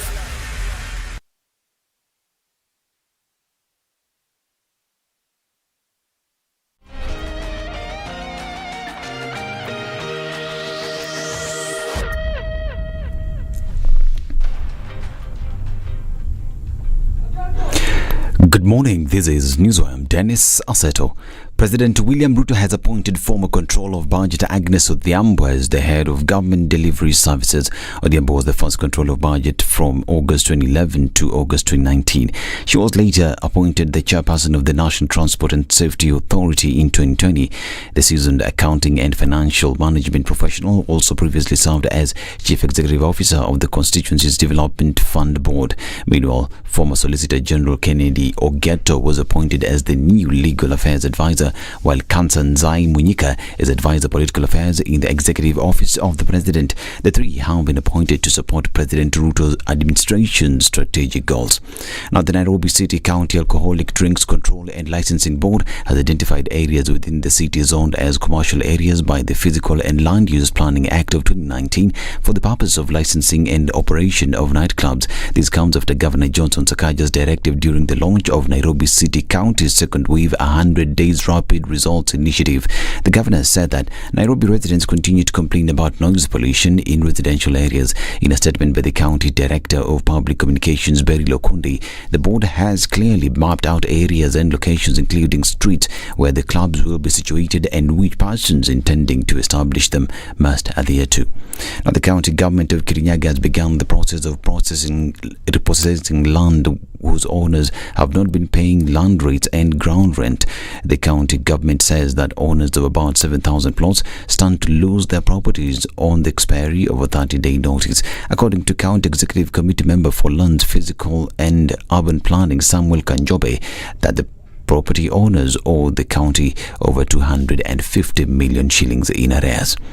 Now, Kenya recorded 974 deaths from road accidents since January 2023, according to data from the National Transport and Safety Authority. Of these, pedestrians accounted for the highest number of deaths at 330, followed by motorcyclists at 265 and passengers at 171. During the 3-month period, NTSA recorded 98 driver deaths, 93 pillion passengers and 17 pedal cyclists. NTSA said that the overall numbers of fatalities dropped from 1,021 to 974 deaths recorded last year over the same period. The authority attributed the reduction to increased public education and awareness through the government road safety mainstreaming program and the Usalama Barabarani campaign supported by the European Union. According to NTSA, road safety sensitization initiatives are geared towards behavior and attitude change, especially among vulnerable road users. And Turkana College students are mourning the death of their colleague who was shot dead in Kakongu, Turkana South, while traveling to Lodwar. Sikuwa nimezoeana na yeye sana, but tulikuanga class moja, kuongea tulikuwa tunaongeanga, tunacheka pamoja. Mwisho yangu kumuona ilikuwa Tuesday. Jana sasa nikastuka vile niliona director ameandika we have lost her. Jackie amekuwa msichana tu mtiivu, hata ukimwambia fanya kitu hawezi kataa. The college student leadership is now asking Interior CS Kithure Kindiki to assure the locals of their security on the Kitale-Lodwar highway.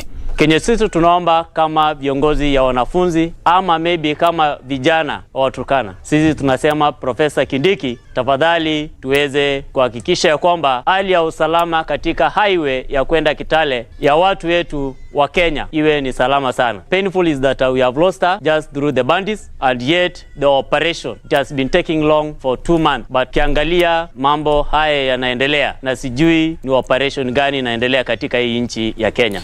Now, about 15,000 families in 42 villages of Tana Delta Sub-County, Tana River County are facing starvation after River Tana changed its course at Matomba Brook area, leaving the locals who are majorly farmers and partially jobless.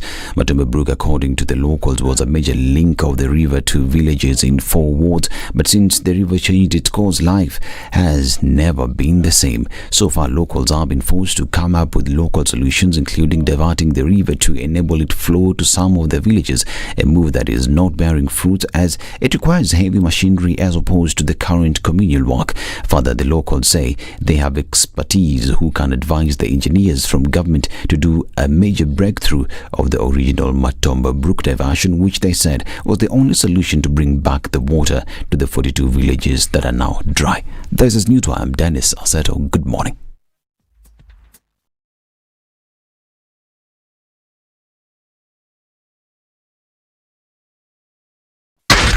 94.4 Spice FM, Nairobi.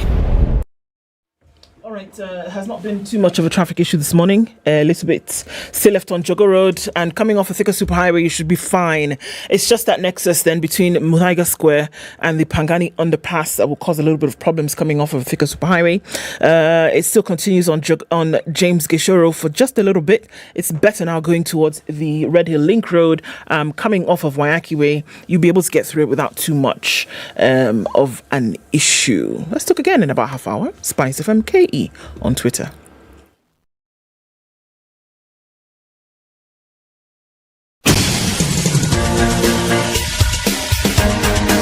This is The Situation Room, the home of hard-hitting political commentary and penetrating insights about the state of the nation. This is a talk radio experience like no other. The Situation Room, a place for hard truths, debates, and elevated conversations. The Situation Room, witty, political, engaging, deep, controversial. In the room, we have C.T. Muga, researcher, academic, seasoned political observer, a fountain of wisdom in these politically uncertain times. Ndu Oko, Nigerian by birth, Kenyan by choice, communications expert, Pan-Africanist, a truth seeker and believer in people power, and Eric Latif, agent provocateur, the man in the chair, seasoned journalist, news hound, a man who believes in punching up, not down. This is The Situation Room. The only 7 after 9. Welcome to the final hour of The Situation Room. Happy Friday, getting into the weekend on a high note. Ramanyang is still here with us.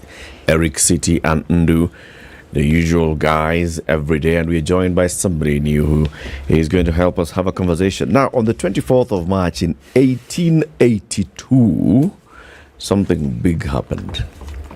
The bacterium that causes TB was discovered. And now, since that point, people have gotten to understand what tuberculosis is all about. Since then, we have not had it. Now, the WHO has designated the 24th of March every year as World TB Day to raise awareness about TB, to talk about the progress efforts that are being made at national level, at global level, national level, at community level on addressing issues of TB. Joining us this morning is somebody from the Ministry of Health. Maurice Maina is the sub-county TB coordinator for Embakasi in Nairobi. Maurice, good morning. Good morning to you. Welcome to the Situation Room.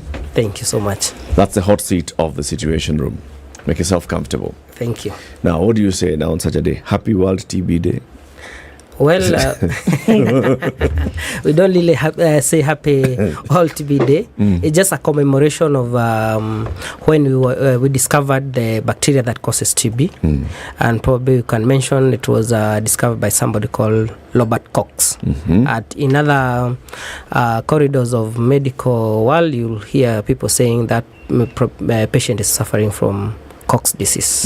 Yes. So we kind of commemorate and we scale up TB activities during this period of World TB Day, and especially the month of March. Okay. Yes. We'll get into that conversation right now because today is World TB Day. C.T. Muga has the day's proverb from a country called Kenya. You've heard of it? It's on the East African coast. Border Somalia, Ethiopia, Tanzania, Uganda. Yes, very arid place. Yes, exactly, and it also borders the Indian Ocean. Okay. Don't count what they get. Count what they don't get. That's the proverb. Don't count what they get. Count what they don't get. Yes, if you are inclined towards counting and you're using that as a point of comparison, then reconfigure your arithmetic process and count what they don't get. Stop looking at what they have. Look at what they don't have. Yes. They being the other person, not the people you. whom you determine to compare yourself with. Maurice, what do you make of that proverb? Don't count what they get. You count what they don't get. Yeah. Yes. Is it that you look for what they don't get so that you get it, or kinda? You can look at it that way if you wish. This is a proverb. You know, there's a beauty of proverbs. You interpret it as you see fit. Yes. And you can't say that interpretation is wrong. The only time it will be a bit iffy is if you look at what the mouse got and you are the cat, then I'll start asking, so since when did you become a cat watcher and a mouse watcher to start telling us what they got and what they didn't get? So, yes. Beyond that, you're okay. Yes. So what do you think?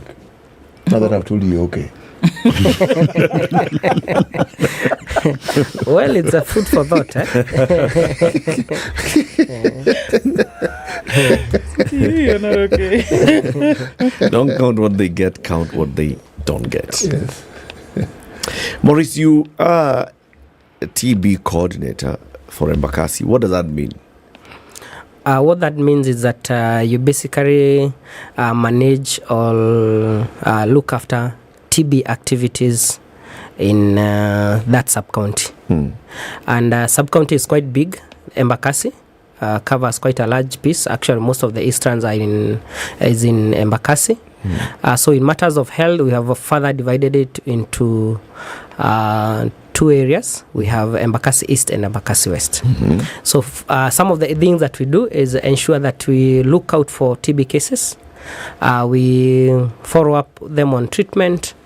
We ensure that facilities are able to get medications on time.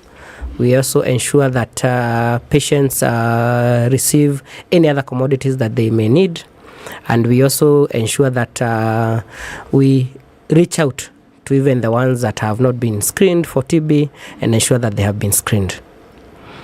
And also any other duties that may be assigned by the TB program or the program at the county. Sounds like the work then begins at the health facility. Yes. Look out for reported cases of TB. Yes. What do you do before the health facility? Actually, the health facility is the center of it. Once we get a case, for example, if we are to get more cases coming from a certain region, that advises us to be able to go to that area and screen the people in that locality. Since TB is a communicable disease, and it means that area, specific area where you're getting more cases, then there is a likelihood that the spread is higher as compared to other areas. Can you give us a recent case where you detected TB in one area and then you went in and found there's actually widespread incidence of TB? A good example will be in Ruben. I'm sure you are aware about Ruben Nakuru area. Yes. There's a facility there that is supported by the faith-based organization. Along the railway line, we got 2 cases. And the people who we treated told us, if the way I'm feeling, you are telling me I have TB, then where I'm coming from, you better come and screen the people that we have along that railway line. Wow. And we were able to get 13 more cases in that area. Because TB is a public health concern, it's a communicable disease, and if you look at the socioeconomic status in those areas, if you look at issues of ventilation, if you look at other factors coming in like malnutrition and all that, are more in the areas where TB is found. Okay. Yes. Can we take a couple of steps back? I mean, just for definitions here, when we're talking about tuberculosis, what exactly is it? We know it's caused by bacteria, etc., but what is it, and how does it affect, or how does it present physiologically? Oh, okay. When you're talking about TB, of course, it's a bacterial infection and majorly affects the respiratory system, the chest. We'll talk of the lungs in this case. Almost 80% of the cases actually affect the lungs. And some of the signs and symptoms include the common signs and symptoms that we have around us. An example is a cough. We have night sweats, sweating at night. We have unintended weight loss. We have fever. We have chest pains. We have loss of appetite, general body malaise. All those are some of the examples of the signs and symptoms that are there. And since TB can affect any part of the body, then we could also have signs and symptoms of other parts of the body associated with the same. For example, if you're suspecting maybe somebody has a TB spine, then they could be having maybe a backache, they could be having some fever, they could also having some night sweats. Probably the cough will not be there, or the chest pain will not be there. So you can have tuberculosis of other parts other of the parts body, of the not just body. the respiratory yes. system. Yes, with an exemption, of course, of the non-living parts of the body, the hair, the teeth, and the nails. Okay. The ones that you actually, when you can cut and you don't feel and any not feel pain. Yes. Is it infectious? It's infectious. Okay. Yes. How infectious? Actually, it's quite infectious, because in the areas where we find a TB case, usually there might be a source around there. And as a program, what we usually do is something we call contact tracing. Contact tracing is whereby we get one case and then we're able to find out where could this case have come from. And for us, for now, we usually go to an extent of the household level. We're able to screen the household, the people in that household. And then in addition to that, if we screen them and they are negative for TB, we give them preventive therapy. Because already we have a known case, so we try to protect them not to get TB further. So that explains why the folks along the railway line said, look, if I'm feeling like this, then you need to come and check over here because we've seen others. Yeah, we have seen this and this and this. What does preventive therapy look like? Preventive therapy is treatment that is offered to protect you from developing the TB disease. And the idea behind it is that we've lived with you and I have been diagnosed with TB. So possibly I've infected you. It's only that your immunity is strong enough so that you cannot get the disease. So to be able to curtail the process of from the infection to the disease, we give you treatment or some medicines that will kill the small bacilli that are there, which you already exposed to before they develop to the disease. What makes that bacilli thrive? Well, the bacilli lies where there is a lot of oxygen, and in the lungs, especially the upper parts of the lungs. Of course, that's mostly medical, and it likes where low socioeconomic areas. So that's why you'll find more in Easterns. We have more cases than compared to other areas. The idea of low socioeconomic status ama mambo ya poverty kidogo ni vile other things follow low socioeconomic status. For example, you will find that if it's malnutrition, if you are eating well, of course, if you have good money, you will not be able to, you will eat well. If you are having good money, you will also live in a well-ventilated house. You will not even stay in an overcrowded area. You will not stay probably in a slum setup. So, and there's a lot of air that is around, surrounding us there. I just want to ask, because I'm just looking at the numbers here from the Health Ministry around the caseloads that are reported to hospitals. The respiratory diseases make up around 21% of the caseload, so roughly 20-something million cases, I think, were reported in 2021. But in that context, can you give us a sense of what the prevalence of TB is like? Okay. Actually, the bulk of the cases that we usually see in our health facilities are usually respiratory conditions. They account for almost 70%. And if we were to look at the caseloads for TB, in the year 2021, we had 77,854. That is in the year 2021. In the year 2022, the cases went high, as a high of 90,841.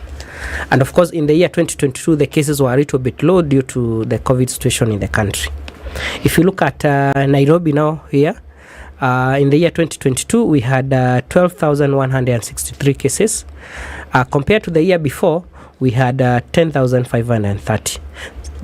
Such that we had an approximate increase of 14%.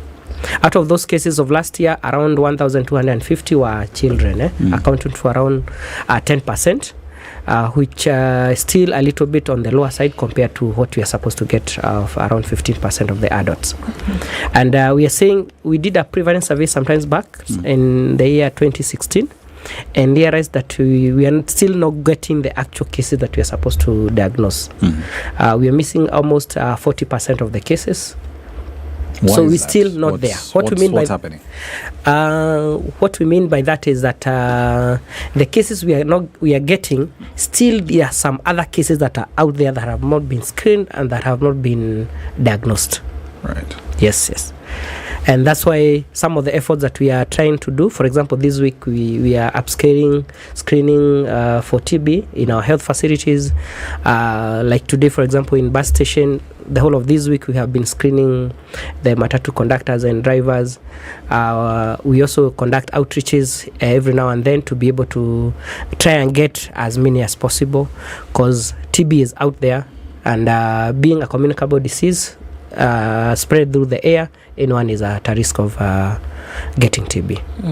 A lot of effort is being put into treatment.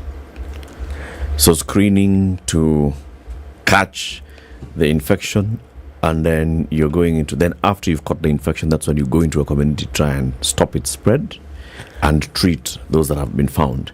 How much effort are you putting in preventive and promotive health? I would say actually efforts are actually almost all the areas are being captured currently. For example, if I can highlight a few issues, we have machines that have come recently that are assisting us in screening. We call them card x-rays. And these ones, everyone who comes to the health facility has to be screened for TB. And then once you have any of the signs and symptoms, then you are sent for the x-ray, or you're sent for a test. We call them gene expert, where you remove a sputum and then it is tested. Then in the areas where we have high numbers of TB cases, we encourage outreaches, and we have support from our partners to be able to carry out outreaches in those areas. In areas where we have few numbers, the activities are not as high as in the areas where we suspect there could be more cases. The idea where we come out strongly after diagnosing a case is because we already have a confirmed case, and we are almost sure there might be a spread somewhere, or there might be a source somewhere. That's why you see we go further to be able to put the people who are in that household on treatment. In addition to that, also through the community health volunteers, in the community health strategy from the Ministry of Health, we are able to give them health education as they continue doing their routine work in the communities to be able to spread the word out there about TB. And in addition to that, we also ensure that all of us get vaccinated. I'm sure we have a mark somewhere for BCG. And also we encourage people to open their windows to allow enough ventilation, avoid overcrowded areas. And of course, once you feel any of the signs and symptoms of TB, you can always come to the health facility. You see, that's what I was saying. That we have machines that have come, we have all these monitoring protocols in the health facilities, but how much effort is actually being put into going into the communities and saying, open your windows, going to the communities and saying, unless absolutely necessary, avoid crowding, and even defining what does crowding mean. How much effort are you putting to make sure that you do not get even that one case?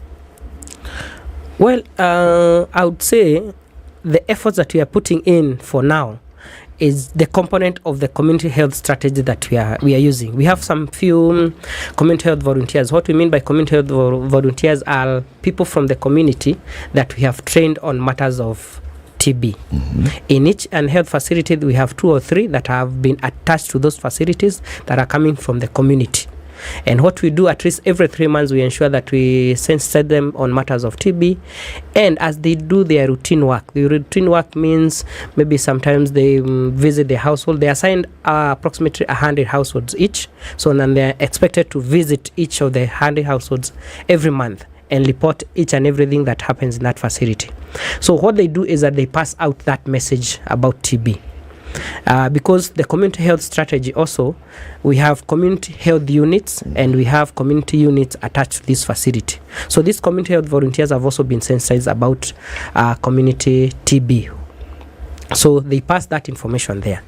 But as we say, we still have a lot that we can be able to do in that area, because not all areas have been covered by community health volunteers. You know, whenever one talks about a disease and one whose prevalence is found in places where the bulk of our population in this country are, or where they find habitation, one has to ask the question of prevention.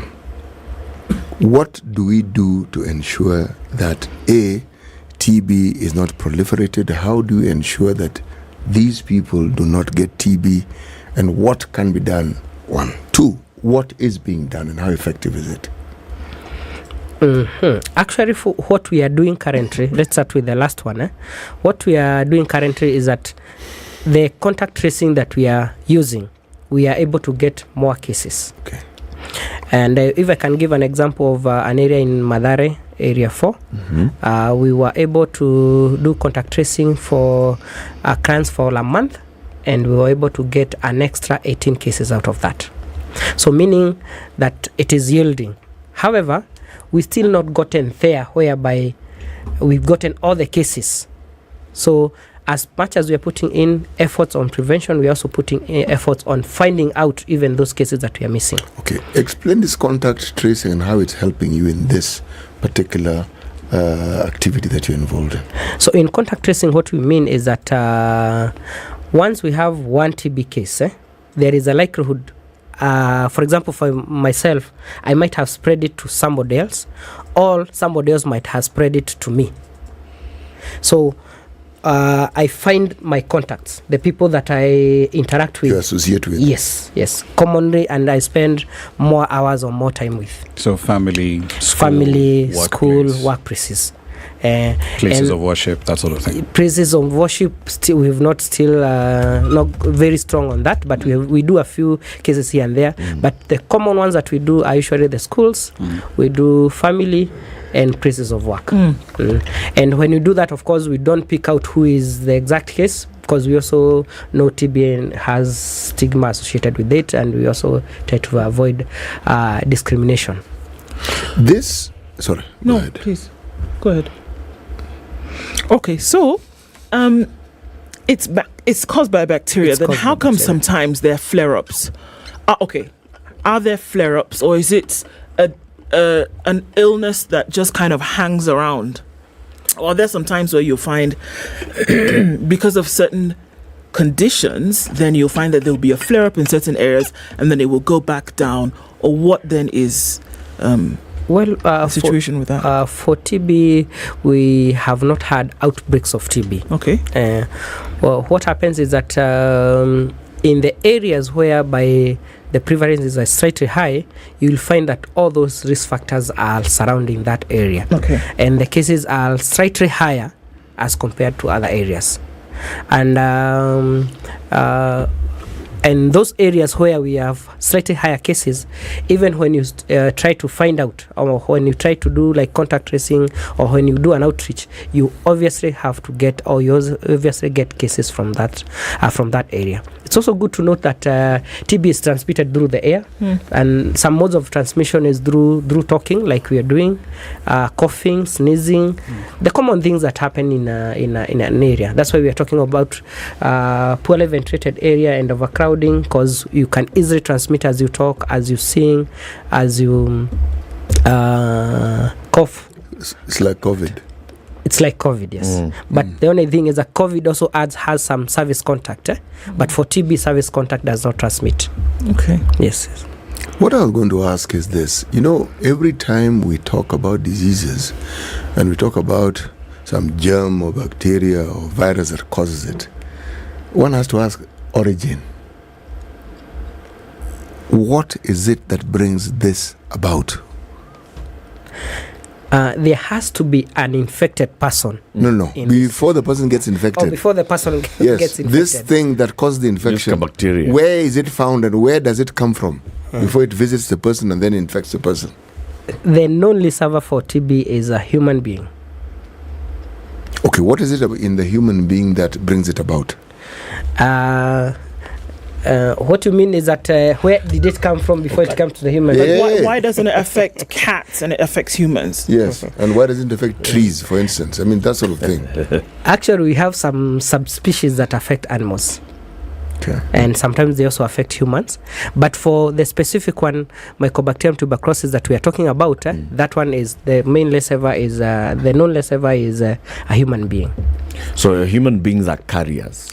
They are would call carriers or lessavers or yes, or carriers, this the bacilli, yes. At what point does it decide, okay, so I'm in Rama's body and I don't like him, so let me just, I like him so much, let me thrive. Yeah, let me become a disease. Yes. It's dependent on someone's immunity. Okay. It's dependent on someone's immunity, and once the immunity goes down, the bacilli is able to start multiplying in the body, and it's able to cause a disease.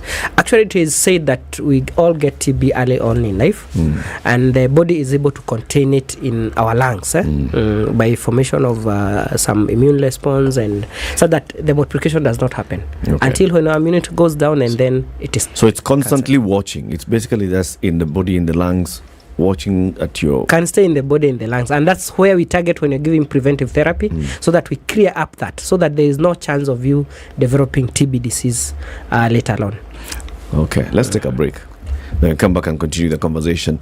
It's 9:30. This is Kenya's biggest conversation. On this World TB Day, we're having a TB conversation with Maurice Maina, who is the Embakasi Sub-County TB Coordinator. He's here to tell us the work that they've been doing in the sub-county of Embakasi and also in Nairobi as a general, but also countrywide in terms of prevention, promotion, and treatment of TB. Keep it here for continuation of that conversation. Maurice, when you're busy, when you're doing all those things, walking around into the community, engaging with the community, engaging with healthcare workers, engaging with the government and policy level, sometimes you get really tired. And that's where Andu comes in. So then we say there's a way you can top up your productivity. So when it goes down to some unmanageable levels, take a Minute Maid break and say, okay, you know what, guys, I need to refuel, I need to recharge. Minute Maid allows you to do that through all the wonderful flavors, from apple to pulpy orange to tropical to mango, and says, you know what, take a Minute Maid moment and then come back and get back at it. That's it. Back shortly. This is the Situation Room, the only way to start your day.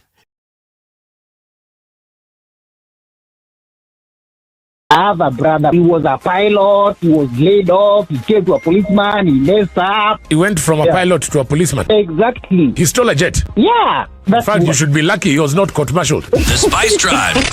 Big hair and the biggest hits from the best decade.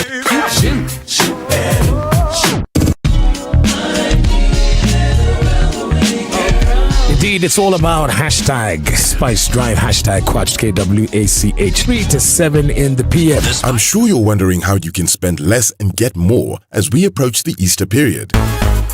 Well, the Standard Digital e-paper has a solution for you, and it's the half-price Easter special. For all news and entertainment buffs who look for a credible source of information and content they love, well, this one's for you. We're offering you a chance to pay half for the full story and all the extras. Instead of 6,199 Kenya shillings, pay 3,099 Kenya shillings and stay on top of what is happening across the globe. At your own convenience, for less. This incredible offer is valid till 30th April 2023. Subscribe now. Visit epaper.standardmedia.co.ke and enjoy the half-price Easter special. Get the full story all year long.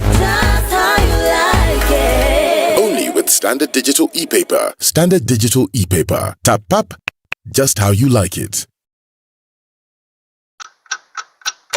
Sleepwalking through the afternoon. Sleepwalking through the afternoon. Sleepwalking through the afternoon. Don't live life on repeat. Enjoy your break moments with Minute Maid Delight, a treat that awakens your senses and fills you with vitality. So fill those break moments with the indulgent sensations of Minute Maid, featuring delicious mango, tropical and apple flavors. Minute Maid, filled with life. Partly cloudy conditions in Nairobi at 17, highs of 25, and we'll see highs of 25 as well in Nakuru, where it's sunny at 19. It's sunny at 18 in Nyeri, highs of 26, and we'll see highs of 23 in a sunny Eldoret at 18. It's mostly cloudy at 28 in Mombasa, highs of 31, and we'll see highs of 31 as well in a cloudy Malindi at 28. It's 23 and sunny in Kisumu, highs of 27, and it'll go to highs of 26 in a sunny Kakamega at 22. Kampala is cloudy at 21, highs of 27, and we'll see mostly cloudy conditions in Dar es Salaam at 27, going to highs of 28. It's cloudy at 15 in Johannesburg, highs of 19, and we'll see highs of 32 in a partly sunny Lagos at 25. It's 24 and sunny in Kinshasa, highs of 32 and lows of 23. Looking out into Friday evening in Beijing, it's cloudy at 11, highs of 12 and lows of 4, and it's partly sunny at 11, going to highs of 15 in Paris. It's 8 degrees and sunny in London, highs of 13 and lows of 8, and New York still Thursday night is cloudy. Friday we'll see highs of 12 and lows of 5. Mature, intelligent talk every morning. Right. 94.4 Spice FM, Nairobi. So we're not going to have too much of a traffic problem, especially not now. There's a little bit of traffic that's coming off of Lunga Lunga or coming off of Outer Ring today. And there's still some on the North Airport Road going again out towards Outer Ring. Juja Road looking a lot better now, as is on Jago Road. So yeah, that's what it looks like for Friday, more or less. We should be fine going through the rest of the morning and into the weekend. Let's know what's going on where you are through the day on SpiceFM KE on Twitter.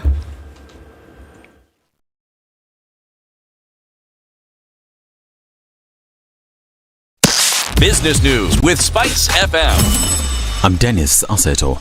The Central Bank of Kenya has introduced a Forex code for commercial banks that aims to improve transparency in the wholesale foreign currency market in Kenya. The Kenya Foreign Exchange Code is said to facilitate better functioning of the market, reinforcing Kenya's flexible exchange rate regime for greater resilience of the economy. Parliament will probe the failure of the Edu Afya medical scheme for secondary students in Kenya. The Speaker of the National Assembly has asked the Committee on Public Petition to investigate a petition that was sponsored by Joyce Cherono for Parliament to probe the poor implementation of the scheme by the Ministry of Education. Edu Afya was launched in 2017 by then President Uhuru Kenyatta through a directive to cater for Kenya's public secondary students. Kenya has partnered with the United Green Group, a UK-based investment organization, to conduct an agri-fintech initiative in the Nyanza region following the signing of a $250 million flagship agriculture investment program. The program's goal is to increase the sector's productivity and help Kenya achieve food sovereignty and security in the future. South Africa budget airline Airlink has been granted permission by the Kenya Aviation Authority to launch direct flights between Kenya and South Africa. The airline will connect Johannesburg and Nairobi starting next month. The route will be served by an Embraer E190 with a passenger carrying capacity of 98. Now, Kempinski Hotels is looking for a housekeeping trainee with a degree diploma in housekeeping operations from a recognized learning institution with the ability to work and communicate in the multinational environment. Suitable candidates are required to send their CVs and cover letter by 26th of March 2023. Visit jobs.digger.co.ke for more information on these and other jobs. Digger Jobs, your credible and trusted jobs partner. Spice FM Business. Are you ready? Okay. Spice FM. Mature, intelligent talk every morning. Spice up yourself.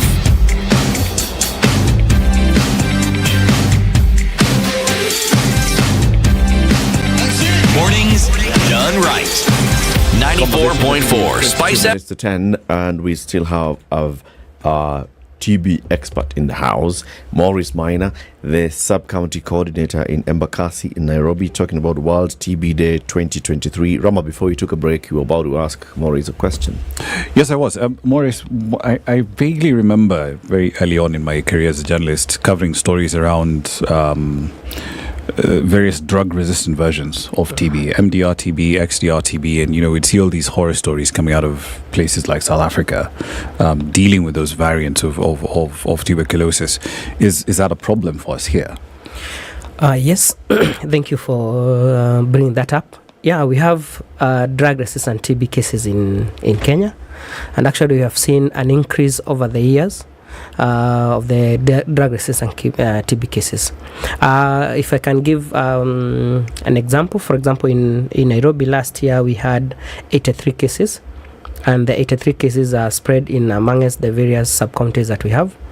And what we mean by drug-resistant TB cases is that they are resistant to the first-line drugs. By first-line drugs, we say the basic drugs that we use in treatment of common TB, the TB that we talk about commonly. Yeah. So they are not able to treat effectively. So they have to be switched to a more potent or a much higher regimen, and that's what we call drug-resistant TB.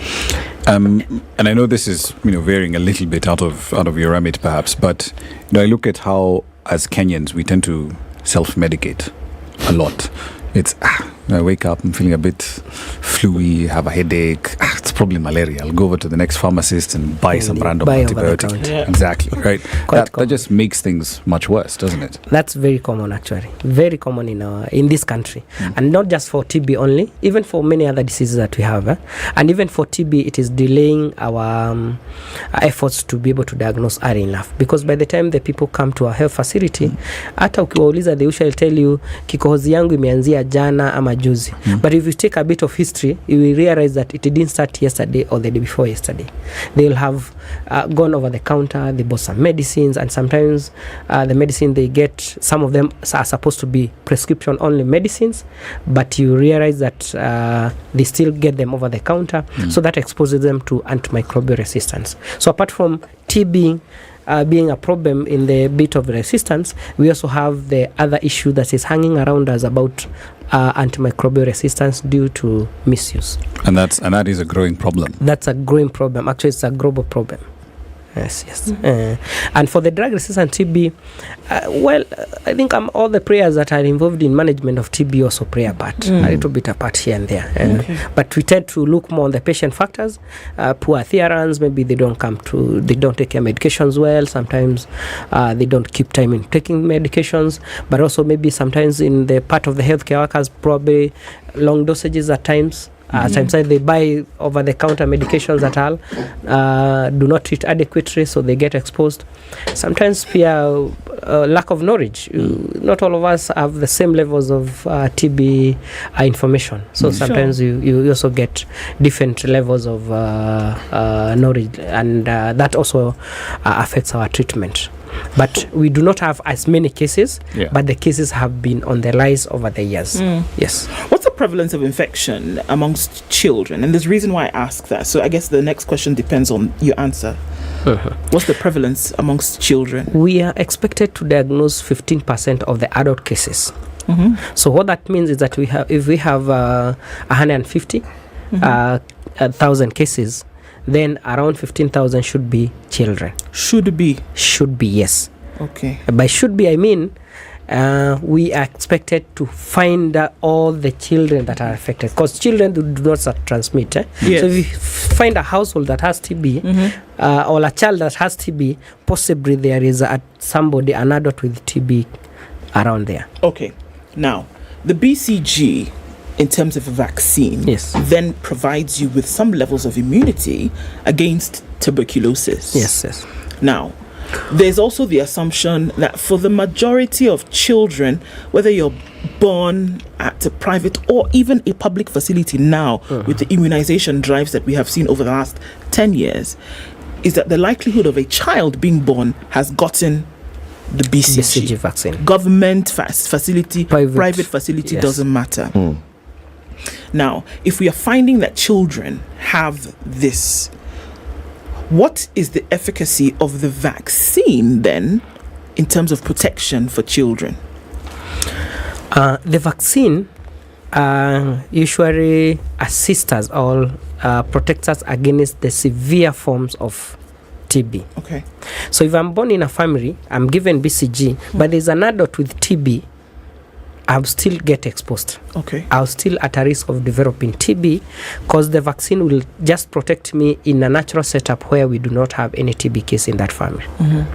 And in most cases, it assists the small children against the severe forms. By the severe forms, I mean TB that is outside the lungs. Could be TB of the lymph nodes, or the necks, TB of the spine, TB of the meningitis, such examples. It will protect us from that. we should also not forget the other factors that also come in. We also talk about to them about cough etiquette. If, for example, you are coughing, you protect your child from that. If you are breastfeeding, ensure that you also wear a mask so that you also don't transmit to the children. So basically what we are saying is we will be given BCG, but if there is someone with TB in that family or nearby or in the household, the risk is still there of you getting TB. How difficult is it to treat? You're talking about, then progressive illness here in an adult now, not even for children. But we've heard the stories. Can you, and we also know that it is an opportunistic infection as well. Yes. So if your immunity is compromised in cases of HIV, for example, the likelihood of you having, and some cancers, likelihood of you then getting tuberculosis and it's sticking around for some time is higher. But why does it seem that it is so difficult to treat, even with the treatment that's available?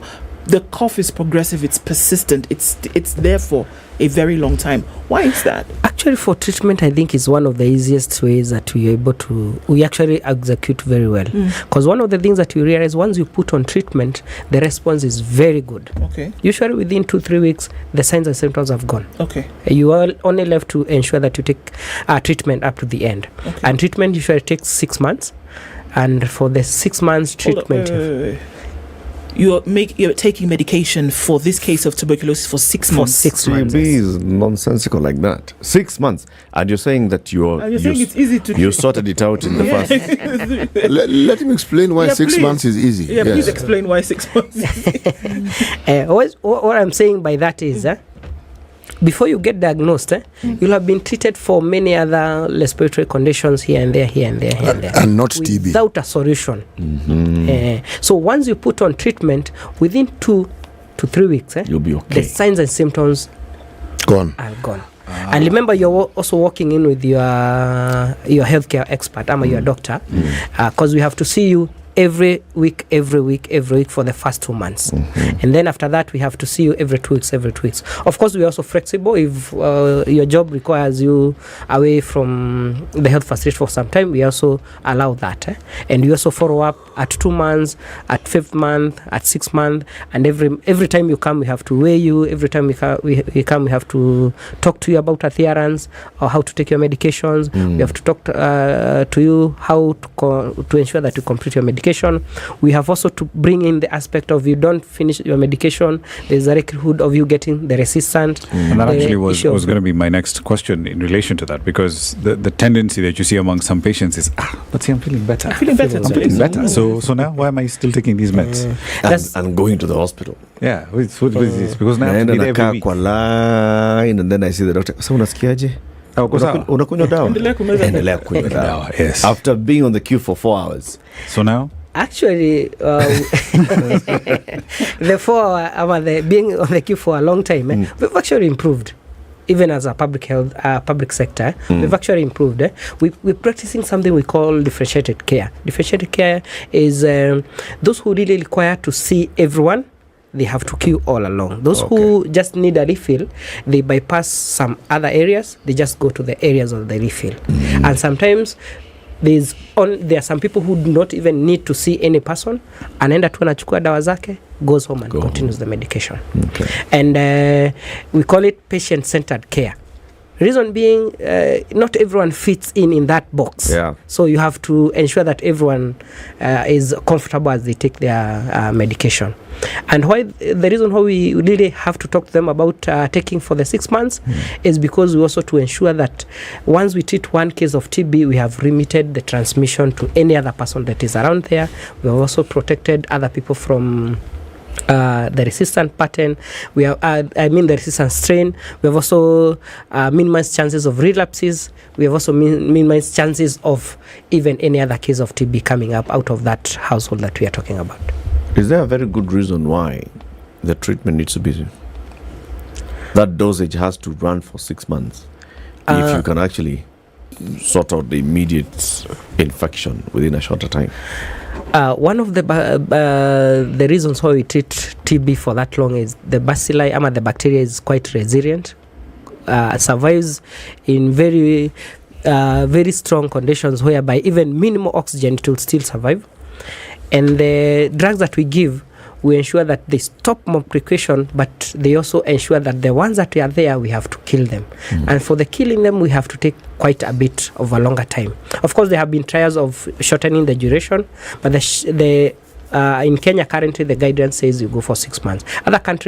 We have other countries that are doing 4 months. But for us as a country, we are doing 6 months for the normal TB. If we are talking about the drug-resistant TB, then the duration of treatment can extend up to 24 months. Wow. And how does one get to the point where you are drug-resistant?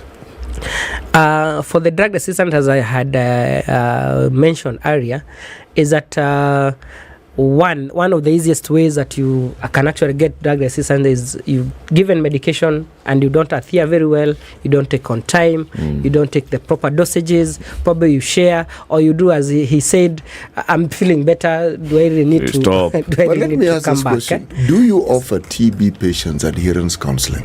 We do. Over what period of time?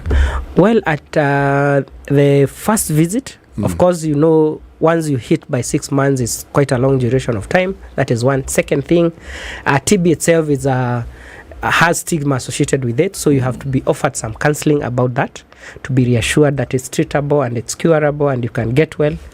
And then we are seeing them every week. Let's say, for example, it's a case that needs cross attention every week. So part of the thing that we talk about is adherence counseling. Second thing that we also talk about is ensuring that we take their weight, because we also adjust their dosages as the weight increases or if it goes down. And in most cases, they are going to increase weight. That thing that we talk about is also mentioned about the resistance. If we do not do this, then there's a likelihood that this can come, and we do not want to get into this. And that is to the resistant area. So each and every visit that they come, we offer adherence counseling. In some facilities, we also have support groups. We enjoin them so that you also see somebody who has traveled that journey. Started like this, was very sick, and I'm better. So they can actually share amongst themselves. Okay. Those who living with some kind of immunity compromise, cancer, HIV, is it more difficult then? Oh, okay. Do they get cured if they have an infection like tuberculosis? Yes, they do. Okay. They get cured of the tuberculosis. They get cured of the tuberculosis. As you said, TB is also an opportunistic disease. Yes. So you'll find it common in people who have HIV. Though for HIV currently it's very well controlled. So we do not have as many cases of TB in HIV positive clients. There are quite few. In patients with cancer, the cases are there. In patients who inject drugs, the cases are there. In the elderly patients, also the cases are there. And also in people who have poor malnutrition, and people who have not having good nutrition. But the response to treatment is usually superb, very excellent. Wait, so if you're talking about people, one of the last factors that you mentioned, people with poor nutrition, at the moment, we've been dealing with the worst drought, right, that we've had in like 40 years. You're seeing households right across northeastern Kenya, eastern, down towards the coast, even here in urban areas, right? Household nutrition has really been compromised. So should we then expect a surge in TB cases? What we mean is that with the nutrition is one of the risk factors of TB. Remember, there has to be an infected person in that area for that to happen. But when you have malnutrition, that is when you're not feeding very well, there is that risk of activation or that risk of developing TB at that point. So in areas that we have TB cases, you'll see an aspect of malnutrition also being there, especially even in children who are on nutrition follow-up. You'll find that they are not improving. They are being given some nutrition even facilities, but they are not really improving because we've still not hit there what is causing this poor nutrition. When you talk about there being an increase in the caseload of people who test positive for TB, is it because we have an ever-increasing population, or is it because the interventions that we have are not as effective as they would like them to be? Actually, I think the cases why we have an increase in cases, although we are saying we are missing out on the cases, is that we have increased our efforts in regard to screening. And screening is just ensuring that everyone who comes in the facility is asked questions in regards to TB. In addition to that, we have also increased diagnostic mechanisms in our country, ensuring that any person who has any signs and symptoms of TB has been exposed to a test.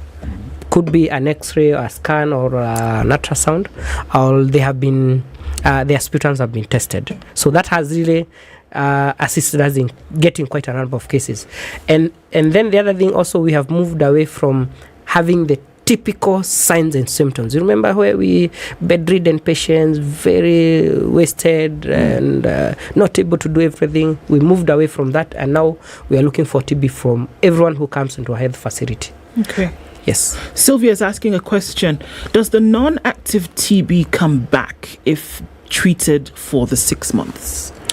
If you are treated, you get cured and you are okay. The only thing that it can come back if there is somebody who infects you again. There is also that risk of reinfection. Remember, if you are living alone and we treat all of us and no risk of exposure, then we are good to go. The risk factor also at the back of our minds has to be there. The reason why we come to a household, we tell you, it's as if you really don't usually open it, or we need to ensure that you look at the areas that you visit, the people that you associate with. Yes. You're saying we've improved with our diagnostics? Yes. So we don't have many cases where somebody is diagnosed with TB after 7 hospital visits and being treated for common cold, for malaria, for malaria HIV. Actually, that is also one of the areas that as a program we are really looking at. As much as we have improved on diagnostics, we still not gotten whereby everyone who comes to a health facility can be exposed to screening for TB, for example, through an X-ray or something like that. You'll find out, as you're saying, in some cases, a person will have visited 2 or 3 times before they are suspected to have TB. So we still have some of those cases with us. Remember what I said, different knowledge levels? Yep. That also comes in with healthcare workers. With healthcare workers. But we try as much as possible to ensure that all our frontline healthcare workers have been trained on matters screening for TB, and they are aware of the diagnostic mechanisms that we have as a program. You know, every time I hear of diseases and the never-ending fight we have, what is sometimes lost is just the effort the government makes. Because every year there is a drive that the government has. Every year. But how do you ensure that this drive achieves the desired results? Let me explain what I mean. What do you do to ensure that everybody knows about what you're going to do? The days you're going to be there, what it is you're going to do, how you're going to do it? What we do, for example, let me give an example of what we are doing this week. We are screening the matatu drivers, conductors, and the public in bus station in CBD. So before we start the activity, we have recruited a number of drivers and conductors, a number of the Kanjo Askaris, and told them that we are coming to do screening for the people who are in this area. So we ensure they spread the word out. Then you remember I said about the community health volunteers. We also use them to ensure that the word is out there that we will be screening in the area of bus station for the whole of this week. So that when we station there, we get as many people coming in for screening as much as possible. Okay. If, for example, we are going to a community, we ensure that 2 days before the activity, we have the community health volunteers have already spread the word that we are going to be coming to screen for TB. What we do not do is that we do not specifically say he is suffering from TB and that is why we have come here to test you for TB. Chase people away. So we target that area. Everyone will run away because of course the stigma associated with that. Why is there stigma with TB? Yes? Why is there stigma? I think people still have not understood that TB is just like any other disease. And the stigma also comes in because of its association with HIV. You remember sometimes back where if you have TB, if you had TB, you definitely had HIV. Yeah, you definitely have HIV. Yeah. That one has really affected us. We're trying as much as possible to spread the word there that TB is a common disease. It's curable. and everyone can be able to get treatment in all of public health facilities and even private health facilities. So this is one of those areas where communication on one ended up having some undesired effect on the other. Right? And also the stigma with HIV was not the disease, but what was determined as being the common contributor to the disease, its direct relationship to sex. That was the big thing when it came to HIV. So if somebody... And it was clear, it's not actually because you've had sex. You can because explain, you've had extra you can explain it the way you curricular. want. Yes, but and there is the social aspect of it. How did you go? You must have Maurice, thank you very much for joining us, and thank you for all the work that you're doing. Maurice Maina, Sub-County TB Coordinator, Embakasi, and also Ramanyang, thank you for joining us today. Thank you very much for having me back. Come again soon, like next week, like this. It's okay. Have a lovely day, people. It's 10 a.m.